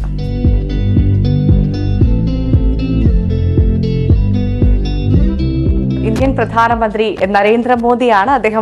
അദ്ദേഹത്തിന്റെ ഒരു ടേബിളിന്റെ തൊട്ടടുത്തിരുന്ന് ഫയൽ ഒപ്പിടുന്ന രീതിയിൽ ചെയ്തു വെച്ചിരിക്കുന്ന ഒരു പ്രതിമയാണ്. ഈ പ്രതിമയ്ക്ക് ഒരു പ്രത്യേകതയുണ്ട്. ഈ പ്രതിമ അനാച്ഛാദനം ചെയ്തതും നമ്മുടെ പ്രധാനമന്ത്രി തന്നെയാണ്, നരേന്ദ്രമോദി തന്നെയാണ് ഈ പ്രതിമ അനാച്ഛാദനം ചെയ്തത്. മാത്രമല്ല അദ്ദേഹത്തിന്റെ ഒറിജിനൽ മെഷർമെന്റ് എടുത്തുകൊണ്ടാണ് ഈ ഒരു പ്രതിമ തയ്യാറാക്കിയത്. 38 പ്രതിമകളാണ് ഇവിടെ ആകെയുള്ളത്. ഓരോന്നും ഒന്നിനൊന്ന് മെച്ചമാണ് എന്ന് തന്നെ പറയാം. ഇനിയും ഒരുപാട് പ്രതിമകൾ അണിയറയിലുണ്ട്. നമ്മുടെ മുൻ മുഖ്യമന്ത്രി ഉമ്മൻചാണ്ടിയുടെ പ്രതിമയൊക്കെ ഒരുങ്ങുന്നുണ്ട് എന്നാണ് ഇവിടെ അന്വേഷിച്ചപ്പം അറിയാൻ സാധിച്ചത്. എന്തായാലും തിരുവനന്തപുരത്ത് വരുന്ന ആളുകൾ ഈ സ്ഥലം, ഈ സുനിൽ വാക്സ് മ്യൂസിയം സന്ദർശിക്കാതെ പോകരുത്. കാരണം നമ്മുടെ നേതാക്കന്മാരുടെ, നമ്മുടെ പ്രിയപ്പെട്ട കായിക താരങ്ങളുടെ, നമ്മുടെ പ്രിയപ്പെട്ട സിനിമാ താരങ്ങളെ ഒക്കെ ജീവൻ തുടിക്കുന്ന പ്രതിമകൾ നമുക്കിവിടെ കാണാൻ സാധിക്കും. അവർക്കൊപ്പം ഫോട്ടോ എടുക്കാൻ സാധിക്കും. എന്തായാലും തിരുവനന്തപുരത്ത് വരുന്നവർ എന്തായാലും ഇവിടെ ഒന്ന് സന്ദർശിച്ചിട്ട് പോവാ. റെഡി. ഓക്കെ, അപ്പൊ നമ്മൾ ഫോർട്ട് കൊച്ചിയിൽ തന്നെ തുടരുകയാണ്. ഫോർട്ട് കൊച്ചിയിൽ ഇത് ബോയിലേഴ്സ് ആണ്. ഇത് steam boilers of the cranes used in Kochi dry dock for 20 years from 1956. It uses coke, coal and fire. ചേട്ടനോട് ചോദിക്കാലോ, മൈക്ക് തന്നു. ചേട്ടാ, ഇതെന്താ സംഭവം? ഇത് പണ്ടത്തെ കരിക്കപ്പലില്ലേ, അന്നേരം ഈ ഷിപ്പ് കരിയായിരുന്നു. മറ്റേ ഇതൊന്നുമില്ല, പെട്രോളൊന്നും ഇല്ല. ആ കാലഘട്ടത്തിലുള്ള സാധനമാണ്, അതിന്റെ ബോയിലറാണ്. ഓക്കെ, അപ്പൊ ഷിപ്പിൽ നിന്ന് കൊണ്ട് ഇവിടെ കൊണ്ട് സ്ഥാപിച്ചിരിക്കുന്നതാണ്. ഷിപ്പിന്റെ കാലഘട്ടം കഴിഞ്ഞ് അത് കഴിഞ്ഞപ്പോ ഒരു ഓർമ്മക്ക് വേണ്ടി ഇവിടെ കൊണ്ടുവന്ന് വെച്ചേക്കുന്നത്. ഇപ്പൊ മറ്റേ ഡീസലോ ഇതൊക്കെ ഉള്ള, അങ്ങനെയാണ് ഈ സാധനം ഇവിടെ വന്നത്. ഓക്കെ, എന്തായാലും ഇതിന്റെ കാലഘട്ടം കഴിയാറായല്ലോ. ഓക്കെ, അപ്പൊ എന്തായാലും താങ്ക് യു. അപ്പം മോർണിംഗ് വൈബ്സ് തുടരുകയാണ്. പക്ഷേ ഇനിയും കാഴ്ചകളിലേക്ക് മടങ്ങി എത്തണം. ഞാൻ പറഞ്ഞില്ലേ, ഫോർട്ട് കൊച്ചിയിലാണ്. ഫോർട്ട് കൊച്ചിയിൽ ഇനിയുണ്ട്. നമ്മൾ ചീനമലയിൽ അങ്ങോട്ടൊക്കെയാണ് നടക്കാൻ പോകുന്നത്. അവിടേക്കൊക്കെ എത്താം. പക്ഷെ ഒരു ചെറിയ ബ്രേക്ക് വേണ്ടതുണ്ട്. ഒരു ഇടവേള. Morning vibes.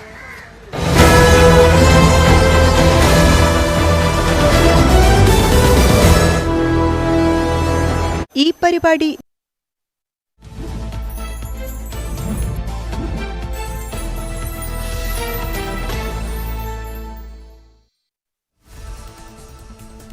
CMRL മാസപ്പടി കേസിൽ SFIO അന്വേഷണത്തിനെതിരെ എക്സാലോജിക് സമർപ്പിച്ച ഹർജി ഇന്ന് കർണാടക ഹൈക്കോടതി പരിഗണിച്ചേക്കും. SFIO അന്വേഷണം സ്റ്റേ ചെയ്യണമെന്നാണ് ആവശ്യം. കേസിൽ കേന്ദ്ര സർക്കാരും SFIO ഡയറക്ടറുമാണ് എതിർകക്ഷികൾ. വീണ വിജയന് നോട്ടീസ് നൽകുമെന്ന റിപ്പോർട്ടുകൾക്കിടെയാണ് എക്സാലോജിക്കിന്റെ നീക്കം. കേരളത്തിൽ ചാവേർ ആക്രമണം നടത്താൻ പദ്ധതിയിട്ട കേസിൽ കൊച്ചി NIA കോടതി ഇന്ന് ശിക്ഷാവിധി പറയും. പാലക്കാട് സ്വദേശി റിയാസ് അബൂബക്കർ കുറ്റക്കാരനാണ് എന്ന് കോടതി കണ്ടെത്തിയിരുന്നു. സമൂഹത്തെയാകെ നശിപ്പിക്കാൻ ശ്രമിച്ചതിന് റിയാസിന് പരമാവധി ശിക്ഷ നൽകണമെന്ന് NIA ആവശ്യപ്പെട്ടു. പരമാവധി 10 വർഷം വരെ തടവ് ശിക്ഷ ലഭിക്കാവുന്ന കുറ്റങ്ങൾ തെളിഞ്ഞു. കിഫ്ബി മസാല ബോണ്ട് കേസിൽ വീണ്ടും സമൻസ് അയച്ചത് ചോദ്യം ചെയ്തുള്ള മുൻ ധനമന്ത്രി തോമസ് ഐസക്കിന്റെ ഹർജി ഇന്ന് ഹൈക്കോടതിയിൽ. പെമ നിയമലംഘനം പരിശോധിക്കാനുള്ള ED നീക്കം ചോദ്യം ചെയ്ത് കിഫ്ബി സമർപ്പിച്ച ഹർജിയും പരിഗണിക്കും. ജസ്റ്റിസ് ദേവൻ രാമചന്ദ്രൻ അധ്യക്ഷനായ സിംഗിൾ ബെഞ്ചാണ് ഹർജി പരിഗണിക്കുന്നത്. പെമ നിയമലംഘനം പരിശോധിക്കാൻ EDക്ക് അധികാരമില്ല എന്നാണ് ഹർജികളിലെ പ്രധാന വാദം. വണ്ടിപ്പെരിയാർ കേസിൽ പുനരന്വേഷണം ആവശ്യപ്പെട്ട് കൊല്ലപ്പെട്ട പെൺകുട്ടിയുടെ കുടുംബം നൽകിയ ഹർജി ഹൈക്കോടതി ഇന്ന് പരിഗണിക്കും. IPS ഉദ്യോഗസ്ഥൻ തലവനായി പ്രത്യേക ടീം അന്വേഷിക്കണമെന്നാണ് കുടുംബത്തിന്റെ ആവശ്യം. കട്ടപ്പന അഡീഷണൽ സെഷൻസ് കോടതി വിധിക്കെതിരെ പെൺകുട്ടിയുടെ പിതാവ് നൽകിയ അപ്പീൽ ഹൈക്കോടതിയുടെ പരിഗണനയിലുണ്ട്. വിചാരണ കോടതിയുടെ വിധിക്കെതിരെ സർക്കാർ നൽകിയ അപ്പീലും ഹൈക്കോടതിയുടെ പരിഗണനയിലാണ്. പാകിസ്ഥാനിൽ പൊതു തെരഞ്ഞെടുപ്പിന്റെ വോട്ടെണ്ണൽ തുടരുന്നു. 272-ൽ 140 ഇടങ്ങളിൽ ലീഡ് ചെയ്യുന്നുണ്ടെന്നാണ് ഇമ്രാൻഖാന്റെ പാർട്ടിയായ തെഹ്രീക്ക് ഇൻസാഫിന്റെ അവകാശവാദം. അതേസമയം മുൻ പ്രധാനമന്ത്രി നവാസ് ഷെരീഫിനാണ് തെരഞ്ഞെടുപ്പിൽ മുൻതൂക്കമെന്നും റിപ്പോർട്ടുകളുണ്ട്. KPCCയുടെ ജനകീയ പ്രക്ഷോഭയാത്രയായ സമരാഗ്നിക്ക് ഇന്ന് തുടക്കമാകും. KPCC പ്രസിഡന്റ് K സുധാകരനും പ്രതിപക്ഷ നേതാവ് VD സതീശനും നയിക്കുന്ന യാത്ര വൈകിട്ട് 4-ന് കാസർഗോഡ് വെച്ച് AICC general secretary KC Venugopal ഉദ്ഘാടനം ചെയ്യും. ഈ മാസം 29-ന് തിരുവനന്തപുരത്താണ് യാത്രയുടെ സമാപനം. സിറോ മലബാർ സഭ major archbishop Mar Raphael Thattil ഇന്ന് പ്രധാനമന്ത്രിയുമായി കൂടിക്കാഴ്ച നടത്തും. പാർലമെന്റ് മന്ദിരത്തിൽ വെച്ച് രാവിലെ 11 മണിക്കാണ് കൂടിക്കാഴ്ച. സഭാധ്യക്ഷനായ ശേഷം ആദ്യമായിട്ടാണ് മാർ തട്ടിൽ പ്രധാനമന്ത്രിയെ കാണുന്നത്. രാജ്യത്ത് ക്രൈസ്തവർ നേരിടുന്ന പ്രശ്നങ്ങൾ ഉൾപ്പെടെ സഭാധ്യക്ഷൻ പ്രധാനമന്ത്രിയുടെ ശ്രദ്ധയിൽപ്പെടുത്തും. ലോക്സഭാ തെരഞ്ഞെടുപ്പിനുള്ള സ്ഥാനാർത്ഥി നിർണയവുമായി ബന്ധപ്പെട്ട പ്രാഥമിക ചർച്ചകൾക്കായി CPI നേതൃയോഗത്തിന് ഇന്ന് തുടക്കം. സംസ്ഥാന എക്സിക്യൂട്ടീവ് ഇന്നും കൌൺസിൽ യോഗം അടുത്ത 2 ദിവസങ്ങളിലുമായി ചേരും. CPI മത്സരിക്കുന്ന 4 സീറ്റുകളിൽ സ്ഥാനാർത്ഥികൾ തീരുമാനിച്ചേക്കും. CPI മന്ത്രിമാരുടെ വകുപ്പുകൾക്ക് ബജറ്റിൽ നീക്കിയിരിപ്പ് കുറഞ്ഞുപോയെന്ന വിമർശനവും യോഗത്തിന്റെ പരിഗണനയ്ക്ക് വന്നേക്കും. പ്രസിദ്ധമായ 129ാമത് മാരാമൺ കൺവെൻഷന് 11 മുതൽ തുടക്കമാകും. പമ്പ മണൽപ്പുറത്ത് നടക്കുന്ന കൺവെൻഷൻ ഉദ്ഘാടനം ഡോക്ടർ തിയോഡോഷ്യസ് മാർത്തോമ മെത്രാപ്പൊലീത്ത നിർവഹിക്കും. ഫെബ്രുവരി 11 മുതൽ 18 വരെ നടക്കുന്ന കൺവെൻഷനിൽ മാർത്തോമ സഭയിലെ ബിഷപ്പുമാർ, വിവിധ രാജ്യങ്ങളിൽ നിന്നുള്ള പ്രതിനിധികൾ എന്നിവരും പങ്കെടുക്കും. എൻഡോസൾഫാൻ ദുരിതബാധിതരോടുള്ള സർക്കാർ അവഗണനയിൽ പ്രതിഷേധം ശക്തമാകുന്നു. കാഞ്ഞങ്ങാട് ആരംഭിച്ച അനിശ്ചിതകാല സമരം 9 ദിവസം പിന്നിട്ടു. വിവിധ രാഷ്ട്രീയ സാംസ്കാരിക സംഘടനകൾ സമരത്തിന് പിന്തുണയുമായി രംഗത്തുണ്ട്. മുംബൈയിൽ ഫേസ്ബുക്ക് ലൈവ് നൽകുന്നതിനിടെ ശിവസേന ഉദ്ധവ് വിഭാഗം നേതാവ് വെടിയേറ്റ് മരിച്ചു. മുൻ MLA വിനോദ് ഗൊസാൾക്കറുടെ മകനും നഗരസഭാ മുൻ കൌൺസിലറുമായ അഭിഷേക് ഗൊസാൾക്കറാണ് കൊല്ലപ്പെട്ടത്. മുംബൈയിലെ ദഹസറിൽ വെച്ചാണ് സംഭവം. മൗറിസ് നൊറോണ എന്നയാൾക്കൊപ്പം ഫേസ്ബുക്ക് ലൈവ് ചെയ്യുകയായിരുന്നു അഭിഷേക്. ഇതിനിടയിൽ ലൈവിൽ നിന്നും മാറിയ മൗറിസ്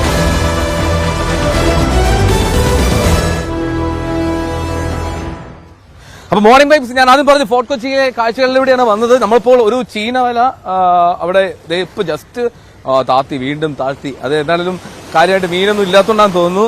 അപ്പോ നമുക്കൊന്ന് കയറി നോക്കാം ഇവിടുത്തെ പരിപാടി എങ്ങനെയൊക്കെയാണെന്ന് അറിയാം. ഇതാണ് ഒരു ചീനവലയുടെ ഒരു പ്രധാനപ്പെട്ട കേന്ദ്രം. രാവിലെ കിട്ടിയ മീനൊക്കെ ഇവിടെ ഉണ്ടാകുമെന്ന് തോന്നുന്നു. എന്നാലും ചേട്ടന്റെ അനുവാദമില്ലാണ്ട് പൊക്കി വെക്കാൻ ശരിയല്ലല്ലോ. അപ്പോ ചേട്ടന്റെ അല്ലേ നമ്മുടെ ഈ ചീനവല? പേരെന്തേട്ടാ? വിൻസെന്റ്. ഇപ്പൊ നമ്മൾ പൊക്കിയിട്ട് മീൻ ഉണ്ടായിരുന്നില്ലേ? ഉണ്ടായിരുന്നില്ല അല്ലേ? ഒരു എത്ര നേരം ഇങ്ങനെ താത്തി വെക്കും വെള്ളത്തിൽ? 2 മിനിറ്റ് 3 മിനിറ്റ് താത്തി വെക്കാം. ഓക്കെ, അത് കഴിഞ്ഞിട്ട് നമ്മളൊന്ന് പൊക്കും. ഇപ്പൊ അതായത് ഇപ്പൊ ഒന്ന് പൊക്കിയിരുന്നു, പക്ഷേ കാര്യമായിട്ട് മീനില്ലാത്തതുകൊണ്ട് അതുപോലെ തന്നെ വീണ്ടും താഴെട്ട് പൊടിമീനുകളായിരുന്നോ? ചെറിയ ഒന്നുണ്ട് ആണല്ലേ?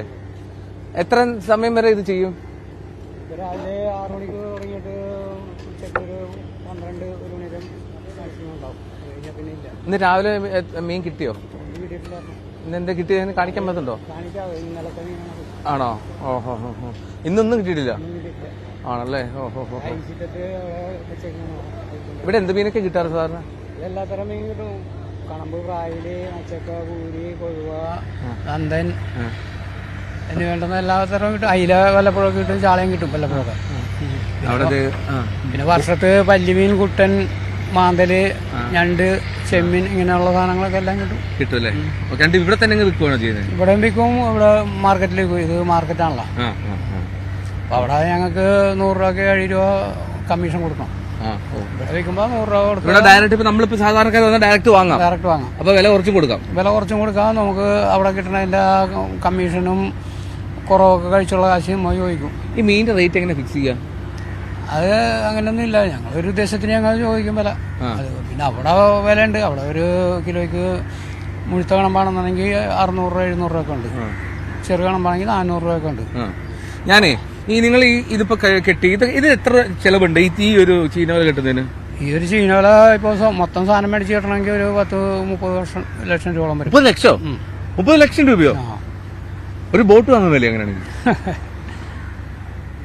ഇത് 700 വർഷം പഴക്കമുള്ളതാണ്. ഇതിങ്ങനെ തുടർന്ന് ഇങ്ങനെ പോയിക്കൊണ്ടിരിക്കണേ. അതായത് നമ്മളതിന്റെ തലമുറയല്ല, പല തലമുറകൾ കൈമാറി ഓരോരുത്തർക്ക് വന്ന് വെട്ടണമാണിത്. അല്ലാതെ ഒരാളുടെ തന്നെ തലമുറയായിട്ട് മുന്നോട്ട് കൊണ്ടുപോയിക്കൊണ്ടിരിക്കണല്ലേ ഇത്. എനിക്കിപ്പോ ഇത് നടത്തിക്കൊണ്ട് പോകാൻ താല്പര്യമില്ല, അല്ലെ ഒന്നും നിവൃത്തിയില്ല എന്നുണ്ടെങ്കിൽ ഞാനിത് വിൽക്കാനുള്ള ഒരു ഓപ്ഷൻ വെക്കും. ആ ഓപ്ഷനിൽ ആരെങ്കിലും ആവശ്യക്കാരുണ്ടെങ്കിൽ വരും. അപ്പൊ അവർക്ക് ഈ പറഞ്ഞ കാശിനൊന്നും കൊടുക്കില്ല, അതിൽ കുറവുള്ള കാശിനൊക്കെ കൊടുക്കുള്ളൂ. നമ്മളിപ്പോ മുടക്കണമെങ്കിൽ പുതിയൊരു സെറ്റ് മുടക്കണമെങ്കിൽ 30 ലക്ഷം രൂപ വരും. ഓക്കെ. അപ്പൊ എന്തെങ്കിലും സഹായം കിട്ടുന്നുണ്ടോ ഏതെങ്കിലും ഭാഗത്തുനിന്ന്? ഇന്നലെ വരെ നമുക്ക് സഹായമില്ല. ഇന്നിപ്പോ നമുക്ക് മറ്റേ ടൂറിസം ഡിപ്പാർട്ട്മെന്റിൽ നിന്ന് 11 വലക്കാർക്ക് തേക്കൻ തടി വന്നിട്ടുണ്ട്. ഇത് കെട്ടാനാ? ഇത് ശരിയാക്കാണ്ട് ആ തേക്കൻ തടി അല്ലാണ്ട് അവര് ഇതിന്റെ റിപ്പയറിങ് കാശൊക്കെ തരാന്ന് പറഞ്ഞു. അത് ഞങ്ങള് കയ്യിൽ നിന്ന് കാശെടുത്തിട്ട് ചെലവാക്കിയിട്ട് 10 ദിവസം കഴിയുമ്പോൾ അത് ബില്ല് പാസ്സാക്കി തരാന്നാണ് അവർ പറഞ്ഞത്. പക്ഷേ ഇപ്പൊ 1 വർഷമായിട്ട് ബില്ല് ഇതുവരെ പാസ്സായിട്ടില്ല. Tourism department. നമ്മുടെ കയ്യിൽ നിന്നല്ല ഇത്, ആളുകളോട് അവിടെ നിന്ന് ഇവിടെ നിന്നൊക്കെ പലിശക്ക് മേടിച്ചിട്ടാണ് ഇത് ശരിയാക്കിയേക്കണത്. നമ്മളെ ഈ സാധാരണപ്പെട്ടവന് ഇത്ര ലക്ഷം മുടക്കിയൊന്നും ഉണ്ടാക്കാനുള്ള സാമ്പത്തികമൊന്നുമില്ല. രാവിലെ തൊട്ടപ്പുറത്ത് ചീനവല ഇപ്പൊ ഉയർത്തിക്കൊണ്ടിരിക്കുകയാണ്. പ്രേക്ഷകർ കാണാൻ തോന്നുന്നു. അതിൽ മീനുണ്ടോ എന്നുള്ള പരിശോധിക്കുന്നു. അവിടെ ചീനവല ഉയർത്തുന്നവര് ഈ ഇത്രയും ആളുകൾ, നിങ്ങളൊരു 4-5 പേരില്ലേ ഒരു ഒറ്റ വലയിൽ? 10 പേരുണ്ട്. 2 ഷിഫ്റ്റ്, രാത്രിയും പകലും. അപ്പൊ ഈ 2 ഷിഫ്റ്റില് അങ്ങനെ അതിന് മാത്രമുള്ള ഒരു മീൻ കിട്ടലുണ്ടോ? മീന് കിട്ടലുണ്ടെന്ന് പറഞ്ഞാൽ മീന് കിട്ടിയെന്ന് വെച്ചാണ്.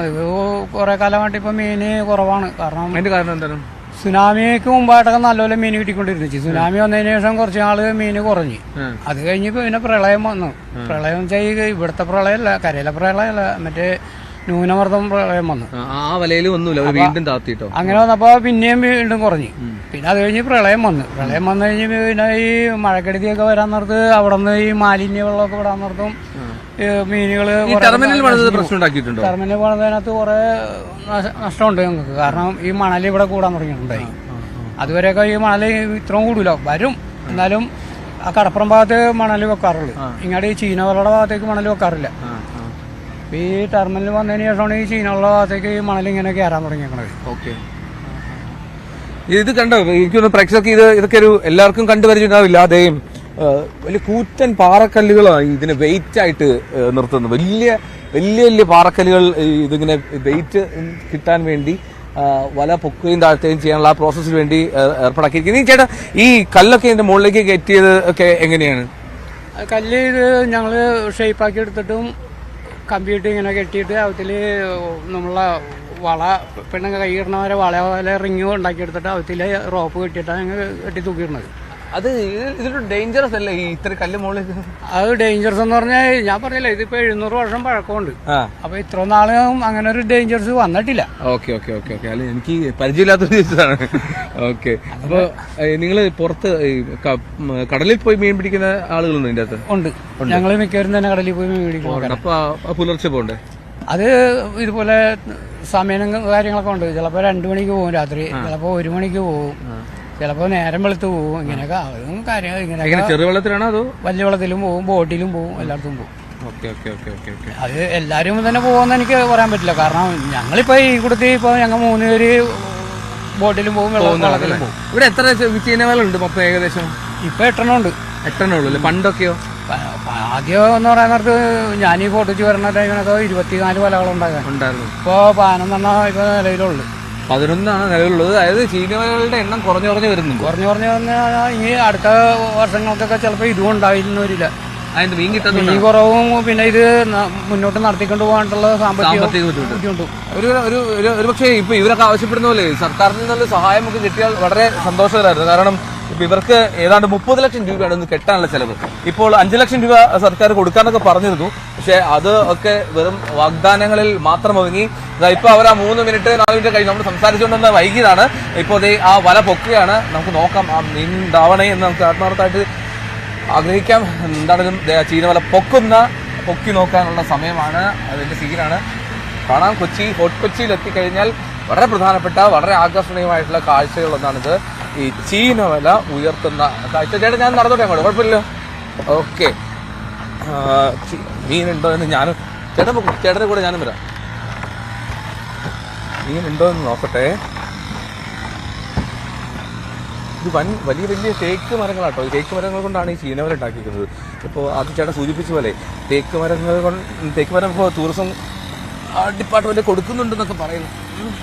എന്തായാലും മല പൊക്കുന്നു.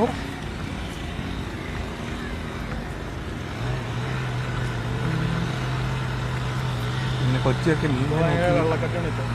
വെള്ളക്കട്ട. എന്താ ഈ ഐസ് പോലെ ഇരിക്കല്ലേ?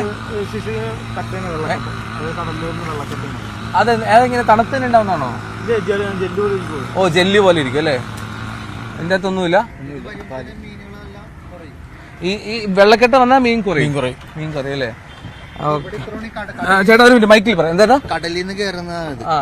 അപ്പൊ ഇത് ഇത്ര മണിക്ക് കടലിൽ അതിനെക്കാട്ടും കൂടുതലായിരിക്കും. ഇത് ഓട്ടോമാറ്റിക്കായിട്ട് മീൻ കുറയും. ഇത് വെള്ളക്കെട്ടാണ്. വെള്ളം ദൂഷിക്കുന്നതാണ്. അതായത് ആ വലയുടെ സൈഡിലൊക്കെ നമ്മൾ കണ്ടതുപോലെ ഈ ജെല്ലി പോലത്തെ ഒരു വെള്ളക്കെട്ട എന്നാണ് അവർ പറയുന്നത്. വെള്ളക്കെട്ട കൂടുതൽ വന്നു കഴിഞ്ഞാൽ മീൻ കിട്ടുന്നതും കുറയുമെന്ന് പറയുന്നത്. ഇപ്പോൾ വീണ്ടും താത്തുകയാണ്. ഇങ്ങനെ പ്രതീക്ഷയോടെ ഉയർത്തും താഴ്ത്തും വലിയ പ്രതീക്ഷയിൽ തന്നെയാണ് ഈ തൊഴിലാളികളുടെ ഒരു ജീവിതം. അത് രാവിലെ ആരംഭിക്കുന്നത് എന്നുള്ളതാണ് ഏറ്റവും പ്രധാനപ്പെട്ട കാര്യം. എന്നാലും അവർ ഇത് ഷിഫ്റ്റായി, 2 ഷിഫ്റ്റായി 10 പേരും കൊണ്ടുണ്ട് ഈ വലയിൽ തന്നെ, ഈ ചീനവലയിൽ ഈ സ്ഥാപിച്ചിരിക്കുന്നിടത്ത് തന്നെ. അപ്പോൾ 2 ഷിഫ്റ്റായി ഇവർ മാറി ഉയർത്തുകയും താഴ്ത്തുകയും ചെയ്യുന്നു. ഇന്ന് രാവിലെ 6 മണിക്ക് തുടങ്ങിയതാണ്. പക്ഷേ നിർഭാഗ്യവശാൽ ഒരു മീൻ പോലും കിട്ടിയിട്ടില്ല എന്ന് ആ ചേട്ടൻ നേരത്തെ പറയുകയുണ്ടായി. എന്താണെങ്കിലും അത് സങ്കടകരമായിട്ടുള്ള കാര്യമാണ്. ഇത്രയും അധ്വാനത്തിന് ശേഷം ഒരു മീൻ പോലും കിട്ടാതെ പോകുന്നത് വളരെ കഷ്ടമാണ് എന്ന് പറയാതെ വയ്യ. നമുക്ക് എന്നാലും തിരിച്ച് അങ്ങോട്ട് പോന്നു. മനോജ് ചേട്ടൻ അവിടെ ദൃശ്യങ്ങളൊക്കെ പകർത്തി നിൽക്കുകയാണ്. മറുവശത്ത് അവിടെ മറ്റൊരു ചീനവലയും താത്തുന്നു. അങ്ങനെ കാഴ്ചകൾ നിരവധിയായിട്ടുള്ളത്. ഇന്ന് രാവിലെ ഒരു മീൻ പോലും കിട്ടിയില്ല അല്ലേ?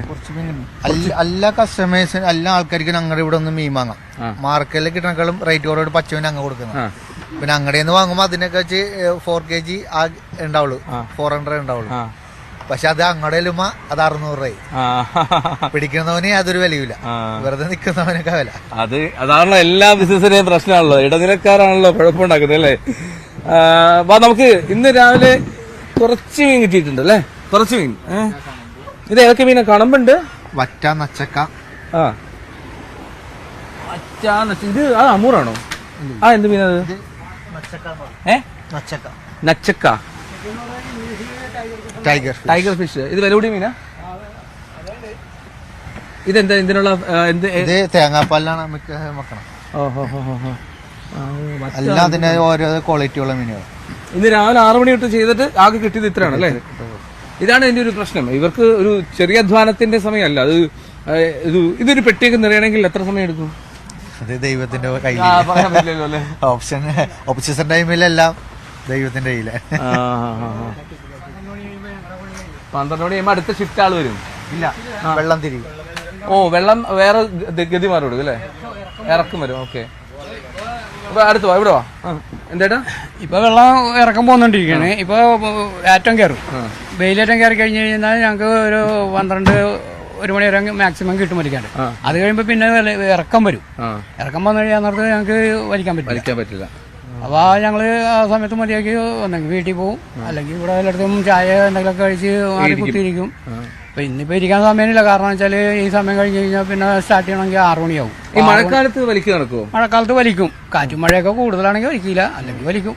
ചെറിയ മഴയൊക്കെ ആണെങ്കിൽ ആ മഴ കൊണ്ടുണ്ടെന്ന് വലിക്കും. കാരണം നമ്മളെ ജോലി ഇതായിപ്പോയില്ലേ. അത് കാരണം നമുക്ക് കിട്ടുന്നുള്ള പ്രശ്നം വാവാണ്. കിട്ടുന്നുള്ള പ്രതീക്ഷയിലാണ് അങ്ങനെ എല്ലാവരും നിൽക്കണം. ഓക്കെ, വാവള ദിവസം കൂടുതൽ ചീനോടക്കാർക്ക് പ്രത്യേകിച്ച് ഒരു ഇതുണ്ട് കണക്കൂട്ട്. കാരണം വെച്ചാൽ അഷ്ടമി, ഏകാദശി, വാവ് എന്നൊക്കെ പറഞ്ഞൊരു ഇതുണ്ട്. അപ്പൊ അതിന്റെ ഒരു ചെറിയ കണക്കൂട്ടലിൽ ചീനോടക്കാർക്ക് അന്നത്തെ ദിവസം എന്തെങ്കിലുമൊക്കെ പ്രതീക്ഷ ഉണ്ട്, വെള്ളത്തിൽ നിന്ന് എന്തെങ്കിലുമൊക്കെ കിട്ടുമെന്നുള്ളത്. അതാണ് ഈ വാവാണ് എന്നൊക്കെ പറഞ്ഞത്, ഈ ഏകാദശി, അഷ്ടമിക്ക്. അപ്പൊ എന്തായാലും ചേട്ടാ വാവ് ദിനത്തിൽ കൂടുതൽ കിട്ടട്ടെ ഞാൻ ആശംസിക്കാം കേട്ടോ. എന്തായാലും ആ ചേട്ടൻ കൈ പിടിക്കുമ്പോ തന്നെ അറിയാട്ടോ ഈ വല വലിച്ചതിന്റെ ഒരു തയമ്പ് ഇത് കാണണം. ഇത് വല വലിച്ചെന്തായതല്ലേ? ഉരുക്ക് കൈ എന്നൊക്കെ പറഞ്ഞ് കേട്ടിട്ടേ ഉള്ളൂ. ഇത് ഇത്രയും അധ്വാനിക്കുന്ന ആളുകൾക്ക് കിട്ടുന്ന പ്രതിഫലമാണ് ഒരു പക്ഷേ പ്രേക്ഷകരൊന്നും ആലോചിക്കേണ്ടത്. എത്രത്തോളം അത് 50 വർഷത്തോളം ഈ പണിയെടുക്കാൻ തുടങ്ങിയത്. 50 വർഷമായി. ഓക്കെ, അപ്പൊ ആ ഒരു അധ്വാനത്തിന്റെ ഒരു കാര്യമാണ്. എന്നാലും ചേട്ടാ താങ്ക് യു. എന്നാലും സന്തോഷം ന്യൂസ് 18 ഇത്രയും നേരം മോർണിംഗ് വൈബ്സിൽ പങ്കുചേർന്നതിന്. നമുക്ക് പയ്യെ ഒന്ന് പുറത്തേക്ക് ഇറങ്ങാം. അപ്പോൾ ഒരു ചീനവല ആണ് നമ്മൾ കയറിയത്. അവിടെ അവര് ഇങ്ങനെ അധ്വാനം അത് തുടർന്നുകൊണ്ടേ ഇരിക്കുന്നു. പക്ഷേ ഇതിനപ്പുറത്തേക്ക് എത്രത്തോളം അധ്വാനത്തിലുള്ള പ്രതിഫലം കിട്ടുന്നുണ്ടെന്നുള്ളതൊക്കെ സംശയകരമായി തന്നെ ഇരിക്കണം. എന്തായാലും ഫോർട്ട് കൊച്ചിയിലെ കാഴ്ചകൾ ഇങ്ങനെ തുടരുമ്പോൾ നമുക്ക് വേറൊരു പാക്കേജിലേക്ക് കൂടി പോയാലോ എന്നാണ് എന്റെ ആലോചന. അതായത് വേറൊന്നുമല്ല, കൊതുകിനെയും ഈച്ചയെയും ഒക്കെ ഈ കെണിയിൽ കുടുക്കിത്തിരുന്ന ഈ തനി മാംസമുക്കായിട്ടുള്ള ചെടികളെ പറ്റി നമ്മൾ പഠിച്ചിട്ടുണ്ടല്ലോ സ്കൂളിൽ. അപ്പോൾ തിരുവനന്തപുരത്ത് പാലോട് ജവഹർലാൽ നെഹ്റു ട്രോപ്പിക്കൽ ബൊട്ടാണിക്കൽ ഗാർഡനിൽ അവിടെ ഒരു കാർണിവോറസ് ഗാർഡൻ തന്നെയുണ്ട്. ആ കാഴ്ചയിലേക്കാണ് പോകുന്നത്. അശ്വതി ചേരും നമ്മോടൊപ്പം.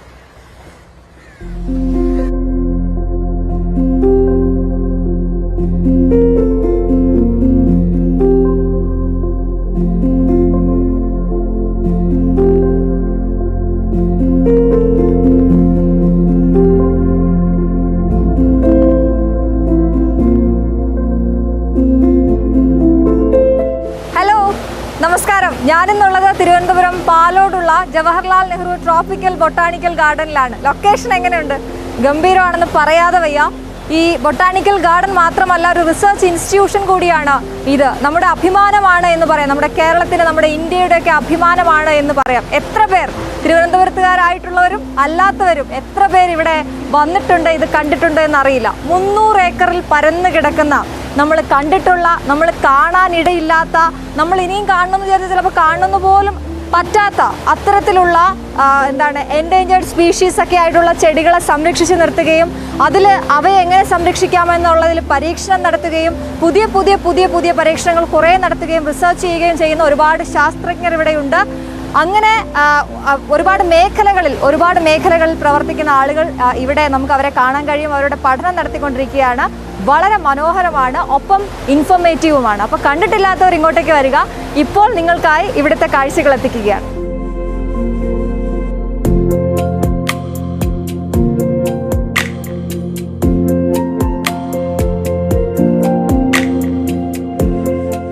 ഈ ബൊട്ടാണിക്കൽ ഗാർഡനിലെ ഏറ്റവും ആകർഷകമായ ഒരു സ്ഥലത്താണ് ഞാനുള്ളത്. സന്ദർശകരുടെ തിരക്ക് എപ്പോഴും ഉണ്ടാകാറുള്ള കാർണിവോറസ് പ്ലാന്റ്സിൻ്റെ ഒരു വലിയ കളക്ഷൻ ഇവിടെയുണ്ട്.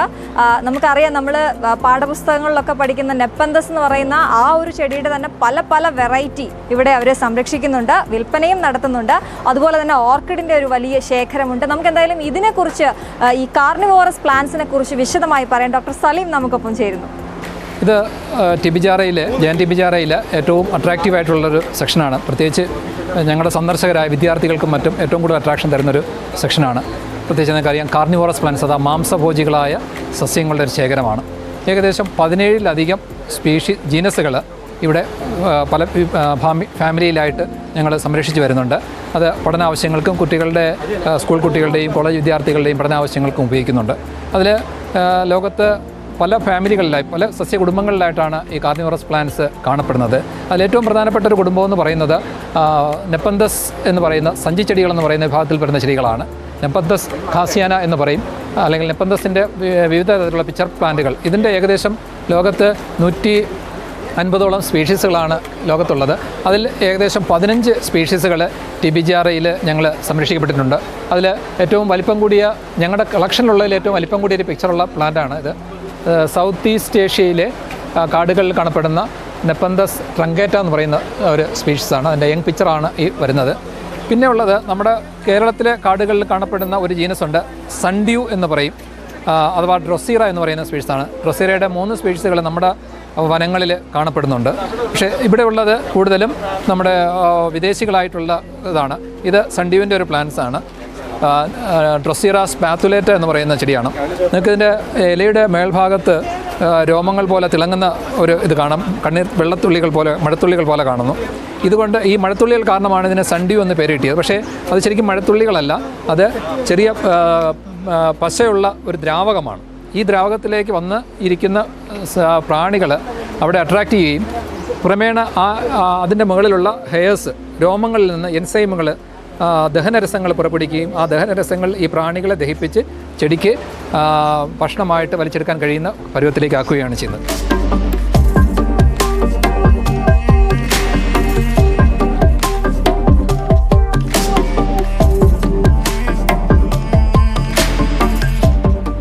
ഇതുകൂടാതെ ഞങ്ങളുടെ സെക്ഷനിലെ ഏറ്റവും പ്രധാനപ്പെട്ട ഭാഗം എന്ന് പറയുന്ന ഓർക്കിഡുകളാണ്. വനജാതികളായ ഏകദേശം 500-ലധികം സ്പീഷീസുകളും ഏകദേശം 200-ലധികം ഹൈബ്രിഡ് ഇനങ്ങളുമായി വലിയൊരു ഓർക്കിഡ് ശേഖരം ഞങ്ങൾക്കുണ്ട്. പിന്നെയുള്ളത് ആന്തൂറിയംസ് ആണ്. കട്ട് ഫ്ലവർ ആന്തൂറിയംസായ ആൻഡ്രിയാനത്തിൻ്റെ ഹൈബ്രിഡുകളും ഫോളിയേജ് ആന്തൂറിയംസായ ഏകദേശം ഇപ്പോൾ 17-20ഓളം ഫോളിയേജ് ആന്തൂറിയംസും നമുക്ക് ഇപ്പോൾ ഞങ്ങളുടെ കൺസർവേറ്ററിയിൽ സംരക്ഷിച്ചു വരുന്നുണ്ട്.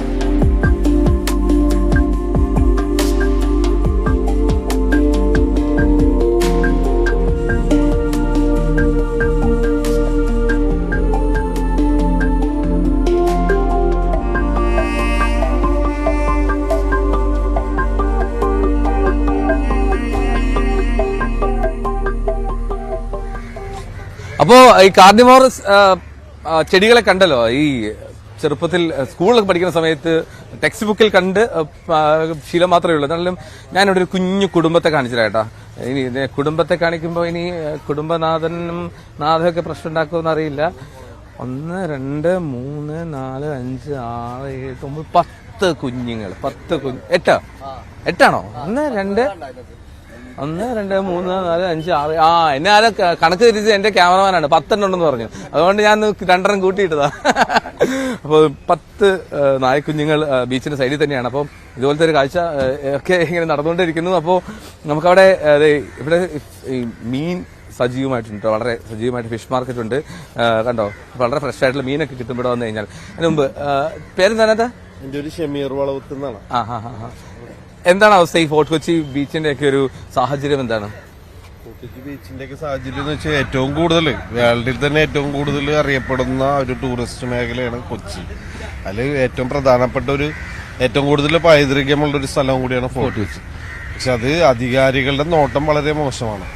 കാരണം നല്ല മനോഹരമാക്കി ഇടേണ്ടതിന് ആരും തിരിഞ്ഞു നോക്കുന്നില്ല. പക്ഷെ ഒരുപാട് ഫണ്ടുകൾ വരുന്നുണ്ട്, ഒരുപാട് കാര്യങ്ങള് വികസനത്തിന്റെ പേരിൽ വരുന്നുണ്ട്. ഫണ്ടിന്റെ കുറവൊന്നും ഒരു ഇതിലും ഇല്ല. പക്ഷെ ഇത് എവിടെ പോകുന്നു എന്ത് ചെയ്യുന്നു ആർക്കും അറിയില്ല. പക്ഷെ ഇതിനെ മനോഹരമാക്കാൻ ഇവർക്കാർക്കും പറ്റുന്നില്ല. ടൂറിസം മേഖല ഇപ്പം നമുക്ക് തന്നെ ഏറ്റവും വേൾഡിൽ അറിയപ്പെടുന്ന ഒരു ഇവന്റ് ആണ് നമ്മളിവിടെ ഫോർട്ട് കൊച്ചിയിൽ ഇപ്പം നടന്നുകൊണ്ടിരിക്കുന്നത്.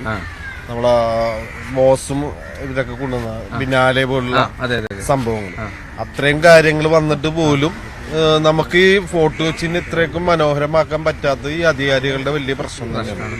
എന്നാലും പരിഹരിക്കണം, കാരണം അത്രയും മാത്രം ആൾക്ക് ഇഷ്ടപ്പെടുന്ന ഒരു സ്ഥലമാണല്ലോ. അതെ അതെ അതെ, തീർച്ചയായിട്ടും. ഇവിടെ ഇപ്പൊ നശിച്ചു പോകുന്ന രീതിയിലേക്ക് മാറുകയാണ്. പഴയ പൈതൃകം എന്ന് പറയുമ്പോൾ ആളുകൾ ഇവിടെ വന്ന നമുക്കറിയാം കടപ്പുറമൊക്കെ എന്തുമാത്രം നടന്നാലും കടൽ കാണാൻ പറ്റുന്ന, പക്ഷെ ഇന്ന് കടലുകൾ വരും കയറി വരുന്ന ഒരു അവസ്ഥയിലേക്ക് മാറി. കാരണം സംരക്ഷിക്കപ്പെടാത്ത ഒരു അവസ്ഥയിലേക്ക് മാറണം. ഇത്രയും നല്ലൊരു ടൂറിസ്റ്റ് മേഖല വാസ്കോഡി ഗാമ വരെ ഇവിടെ വന്ന സ്ഥിതിക്ക് അതിന് അത്രയും പൈതൃകമായിട്ട് കാത്തുരക്ഷിക്കുന്നുണ്ട്. അതുപോലും ഇല്ലാത്ത അവസ്ഥയിലേക്ക് മാറണം. ഇടയ്ക്ക് ഇവിടെ നമുക്ക് കാണാം ഈ എന്താ പറയണ പഴയ കോട്ട ചെങ്കോട്ട പൊങ്ങി വരണം. അത് കണ്ടാലും ഇവര് അതിനെക്കുറിച്ച് ചിന്തിക്കാനോ അതിനെ മെയിൻറ്റെയിൻ ചെയ്യാനോ അതായത് ഒരു കോട്ട, ചെറിയൊരു ചെങ്കോട്ട ഈ ഇതിന്റെ ബീച്ചിന്റെ സൈഡിൽ ഉണ്ടെന്നാണ് പറയുന്നത്. അത് വെള്ളം കയറി താന്നു പോയതാണല്ലേ? താന്നു വരുമ്പോ അത് ഇടയ്ക്ക് പൊങ്ങി വരും, സംരക്ഷിക്കാനുള്ള. ശരി ശരി, ഓക്കെ. മറ്റിവിടുത്തെ തന്നെയുള്ള ചേട്ടൻ പേര് ഷുഹൈബ് ഒക്കെ പഠിച്ചത് അടുത്ത് തന്നെയല്ലേ? കോളേജ് കാലഘട്ടമൊക്കെ ബീച്ചിലൊക്കെ സജീവമായിരിക്കും. അന്നത്തെ ഒന്നും പറയാനില്ല, അതൊക്കെ നമ്മള് ഒരു നൊസ്റ്റാൾജി ആയിരുന്നു. ഇന്ന് കാണുമ്പോൾ നമുക്ക് അതൊരു സങ്കടം തന്നെയാണ്. ക്ലാസ് കഴിഞ്ഞിട്ട് ഞങ്ങൾ ഇവിടെ വന്നിട്ട് 2-3 മണിക്കൂർ ഇരിക്കുമായിരുന്നു. അതിന് മാത്രം സംവിധാനങ്ങൾ ഉണ്ടായിരുന്നു. ഇവിടെ ബീച്ച് വളരെയധികം ഇറങ്ങിയിട്ടായിരുന്നു കടലിൽ ഇങ്ങനെ വരുന്നത്. നമുക്കവിടെ ഷോർ ഉണ്ടായിരുന്നു, അതുപോലെ നടന്നു പോകാനുള്ള ദൂരങ്ങൾ അത് നല്ലൊരു ലെവലായിരുന്നു. ഇപ്പോ അതൊന്നുമില്ല. ഇപ്പോ തീരം സംവിധാനം ഇല്ല. കുട്ടികളൊക്കെ വന്നിട്ടുണ്ടെങ്കിൽ കുട്ടികൾക്കൊന്ന് വെള്ളത്തിലോട്ട് ഇറങ്ങണമെന്നുണ്ടെങ്കിൽ നേരെ താഴത്തോട്ടാ പോകുന്നത്. കാരണം കുഴിയാണത്. ഇവിടെ ഇപ്പൊ ഒരുപാട് മരണങ്ങൾ സംഭവിച്ചു കഴിഞ്ഞാൽ നമ്മളിത് ആരെയും കുറ്റപ്പെടുത്തി പറയുന്നതല്ല, പക്ഷെ ഇവിടുത്തെ സംവിധാനങ്ങൾ വളരെ വളരെ മോശമാണ്. ഇത് ഒരാള് മറ്റുള്ളവരെ കുറ്റം പറയും. എല്ലാവർക്കും ഇതിന് തുല്യ പ്രാധാന്യമുണ്ട് ഇവിടെ. ഇപ്പൊ ജനങ്ങൾക്കായാലും അതുപോലെ തന്നെ ഇവിടുത്തെ MLA-ക്കായാലും അല്ലെങ്കിൽ പോലും ഇവിടുത്തെ മേയർക്കായാലും ഇവിടുത്തെ കൗൺസിലർമാർക്കായാലും ഇവിടെ എല്ലാവർക്കും തുല്യ പങ്കാളിത്തമുണ്ട്. കാരണം ഇതൊരു ലോക നിലവാരത്തിൽ ഇടം പിടിച്ചൊരു സ്ഥലമാണിത്. ഞങ്ങളെപ്പോലുള്ള വ്യക്തികൾ അല്ലെങ്കിൽ ഞങ്ങളെപ്പോലുള്ള ചെറുപ്പക്കാർ ഇവിടെ ഇതിനു വേണ്ടിയിട്ട് ഒരുപാട് കഷ്ടപ്പെട്ടിട്ടുണ്ട്. ഇതൊന്നും നിലനിർത്താൻ വേണ്ടി. പക്ഷെ ആരും ഇതിന് ഈ പറയുന്ന അധികാരികൾ ആരും ഇതിന് മുൻകൈ എടുക്കുന്നില്ല എന്നുള്ളതാണ് വസ്തുത. എന്ന് പറഞ്ഞിട്ടുണ്ടെങ്കിൽ ഇവിടെ ഒരുപാട് ഫണ്ടുകൾ വരുന്നുണ്ട്. ഇതെല്ലാം കൃത്യമായിട്ട് വിനിയോഗിക്കുന്നുണ്ടെന്ന് പോലും സംശയമാണ്. ആക്ച്വലി എന്നാലും മോർണിംഗ് വൈബ്സിൽ നല്ലൊരു വൈബിൽ അവസാനിപ്പിക്കും. എങ്ങനെ പറയട്ടെ, അങ്ങോട്ട് നോക്കൂ, ദൂരേക്ക് ക്യാമറ കൊടുക്കുക. അതാണ് INS വിക്രാന്ത്. നമ്മുടെ കൊച്ചിയിലെ കപ്പൽ ശാലയിൽ ഇവിടെ തന്നെ നിർമ്മിച്ച ഇന്ത്യൻ നേവിയുടെ അഭിമാനമായിട്ടുള്ള INS വിക്രാന്ത് ആണ് ആ വരുന്നത്. INS വിക്രാന്തിന്റെ കാഴ്ചയോട് കൂടിയായിരിക്കണം മോർണിംഗ് വൈബ്സ് അവസാനിപ്പിക്കേണ്ടത്. എന്നാലും വളരെ യാദൃശ്ചികമായി INS വിക്രാന്ത് വരുന്ന കാഴ്ച എന്തൊരു പ്രൗഢിയാണെന്ന് നോക്ക്. എത്ര ഭംഗിയായിട്ടാണ് അതിങ്ങനെ ഒരു തലയെടുപ്പോടുകൂടി ഇങ്ങനെ കയറി വരികയാണ് ഫോർട്ട് കൊച്ചി ബീച്ചിന്റെ സൈഡിലൂടെ. അത് പുറംകടലിൽ നിന്ന് രാവിലത്തെ അവരുടെ പതിവ് അഭ്യാസത്തിന് ശേഷം ആണ് കയറി വരുന്നത്. ഒരു അത്യപൂർവ ദൃശ്യമായി തന്നെ അതിനെ കണക്കാക്കണം. ഇന്ത്യൻ നേവിയുടെ അഭിമാന കപ്പലായിട്ടുള്ള വിമാനവാഹിനി കപ്പലായിട്ടുള്ള INS വിക്രാന്ത് ഈ ഫോർട്ട് കൊച്ചി തീരത്തൂടെ ഇങ്ങനെ കയറി വരുന്നു. അത് പുറംകടലിൽ നിന്ന് രാവിലെ അവരുടെ പതിവ് എക്സസൈസ് ഒക്കെ പൂർത്തിയാക്കിയ ശേഷം ഒരു റിട്ടേണിന്റെ സമയമാണ്. എന്നാൽ നമ്മൾ വൈൻഡപ്പ് ചെയ്യുന്ന സമയത്ത് തന്നെ കറക്റ്റ് വിക്രാന്ത് നമ്മളെ കാഴ്ചയൊക്കെ കാണിച്ച് നമ്മളെ മടക്കാനുള്ള ശ്രമമാണ് തോന്നുന്നാണെങ്കിലും INS വിക്രാന്തിന്റെ ആ പ്രൗഢഗംഭീരമായിട്ടുള്ള വരവോടുകൂടിയായിരിക്കും മോർണിംഗ് വൈബ്സ് ഇവിടെ പൂർത്തിയാക്കാൻ പോകുന്നത്. INS വിക്രാന്തിന്റെ നമുക്ക് കാണാം അവിടെ ഈ ഫ്ലൈറ്റ് ഒക്കെ വന്ന് ലാൻഡ് ചെയ്യുന്ന പാഡ്, റൺവേ അത്രയും ദൈർഘ്യമുള്ളതാണ്. അതൊക്കെ നമുക്ക് ഭംഗിയായി വളരെ പ്രത്യേകം കാണാം. കുഞ്ഞ് ചേട്ടന്മാർ പോലെ എന്താ പറയുക, ചെറിയ ഉറുമ്പുകളെ പോലെ 2 ചേട്ടന്മാരുടെ ഫ്രണ്ടിൽ നിൽക്കുന്നുണ്ട്. നേവി ഉദ്യോഗസ്ഥരാണെന്ന് തോന്നുന്നു. എന്താണ് ഇവിടെ നിന്നുള്ള കാഴ്ചയിൽ എനിക്ക് അത്രേ കാണാൻ കഴിയുന്നുള്ളൂ. കുറച്ചുകൂടി വ്യക്തമായി ക്യാമറയിൽ സൂം ചെയ്താൽ കിട്ടുമെന്നാണ് എന്റെ പ്രതീക്ഷ. എന്താണെങ്കിലും INS വിക്രാന്ത് ആണ് ഇങ്ങനെ വന്നുകൊണ്ടിരിക്കുന്നത്. നമുക്ക് മനച്ചേട്ടാ ഒന്നുകൂടി നമുക്ക് ഉള്ളിലേക്ക് കയറിയാലോ? അവിടെ എന്നാൽ ഒരുകൂടി കറക്റ്റ് വിഷലാണോ? ഓക്കെ, അപ്പൊ അവിടെ തന്നെ മതി എന്നാണ് പറയുന്നത്. അപ്പൊ എന്തായാലും പ്രേക്ഷകർക്ക് INS വിക്രാന്ത് കൺകുളിർക്കെ കണ്ടോളൂ. ഇതാണ് INS വിക്രാന്ത്, നമ്മൾ അഭിമാനപൂർവ്വം കടലിലിറക്കിയ കൊച്ചിയിൽ നിർമ്മിച്ച INS വിക്രാന്ത് എന്ന നാവികസേനയുടെ അഭിമാനം. മേക്ക് ഇൻ ഇന്ത്യ പദ്ധതിയുടെ ഭാഗമായി രാജ്യത്തെ ഏറ്റവും വലിയ കപ്പലായി നിർമ്മിച്ച INS വിക്രാന്ത് 14,000-ഓളം പേർ നേരിട്ടും അല്ലാതെയും ഒക്കെ ഇതിന്റെ ഭാഗമായിരുന്നു. 2,000 ഉദ്യോഗസ്ഥർക്ക് 12,000 ജീവനക്കാർക്ക് ഇതിന്റെ ഭാഗമായി തൊഴിലവസരം ഉണ്ടായി എന്നുള്ളതൊക്കെയാണ് കണക്കുകൾ പറയുന്നത്. എന്താണെങ്കിലും ഇതിന്റെ ഊർജ്ജം ഉപയോഗിച്ചാൽ കൊച്ചി നഗരത്തിന്റെ പകുതി ഭാഗമെങ്കിലും പ്രകാശിപ്പിക്കാൻ കഴിയുമെന്നാണ് പറയുന്നത്. അത്രമാത്രം ഒരു ഹ്യൂജ് ആയിട്ടുള്ള ഒരു ഷിപ്പാണ് INS വിക്രാന്ത്. എന്താണെങ്കിലും ഈ INS വിക്രാന്തിന്റെ ഈ കാഴ്ചയോടുകൂടി മോർണിംഗ് വൈബ്സ് ഇവിടെ പൂർത്തിയാക്കുന്ന സമയമാകുന്നു. അപ്പോൾ എല്ലാവർക്കും വീണ്ടും നാളെ മറ്റൊരു കാഴ്ചകളുമായി ചേരാമെന്നുള്ള വാഗ്ദാനത്തോടുകൂടി വിട പറയുന്നു. അങ്ങ് ദൂരെ INS Vikrant. Bye bye from morning vibes. INS വിക്രാന്തിലേക്ക്.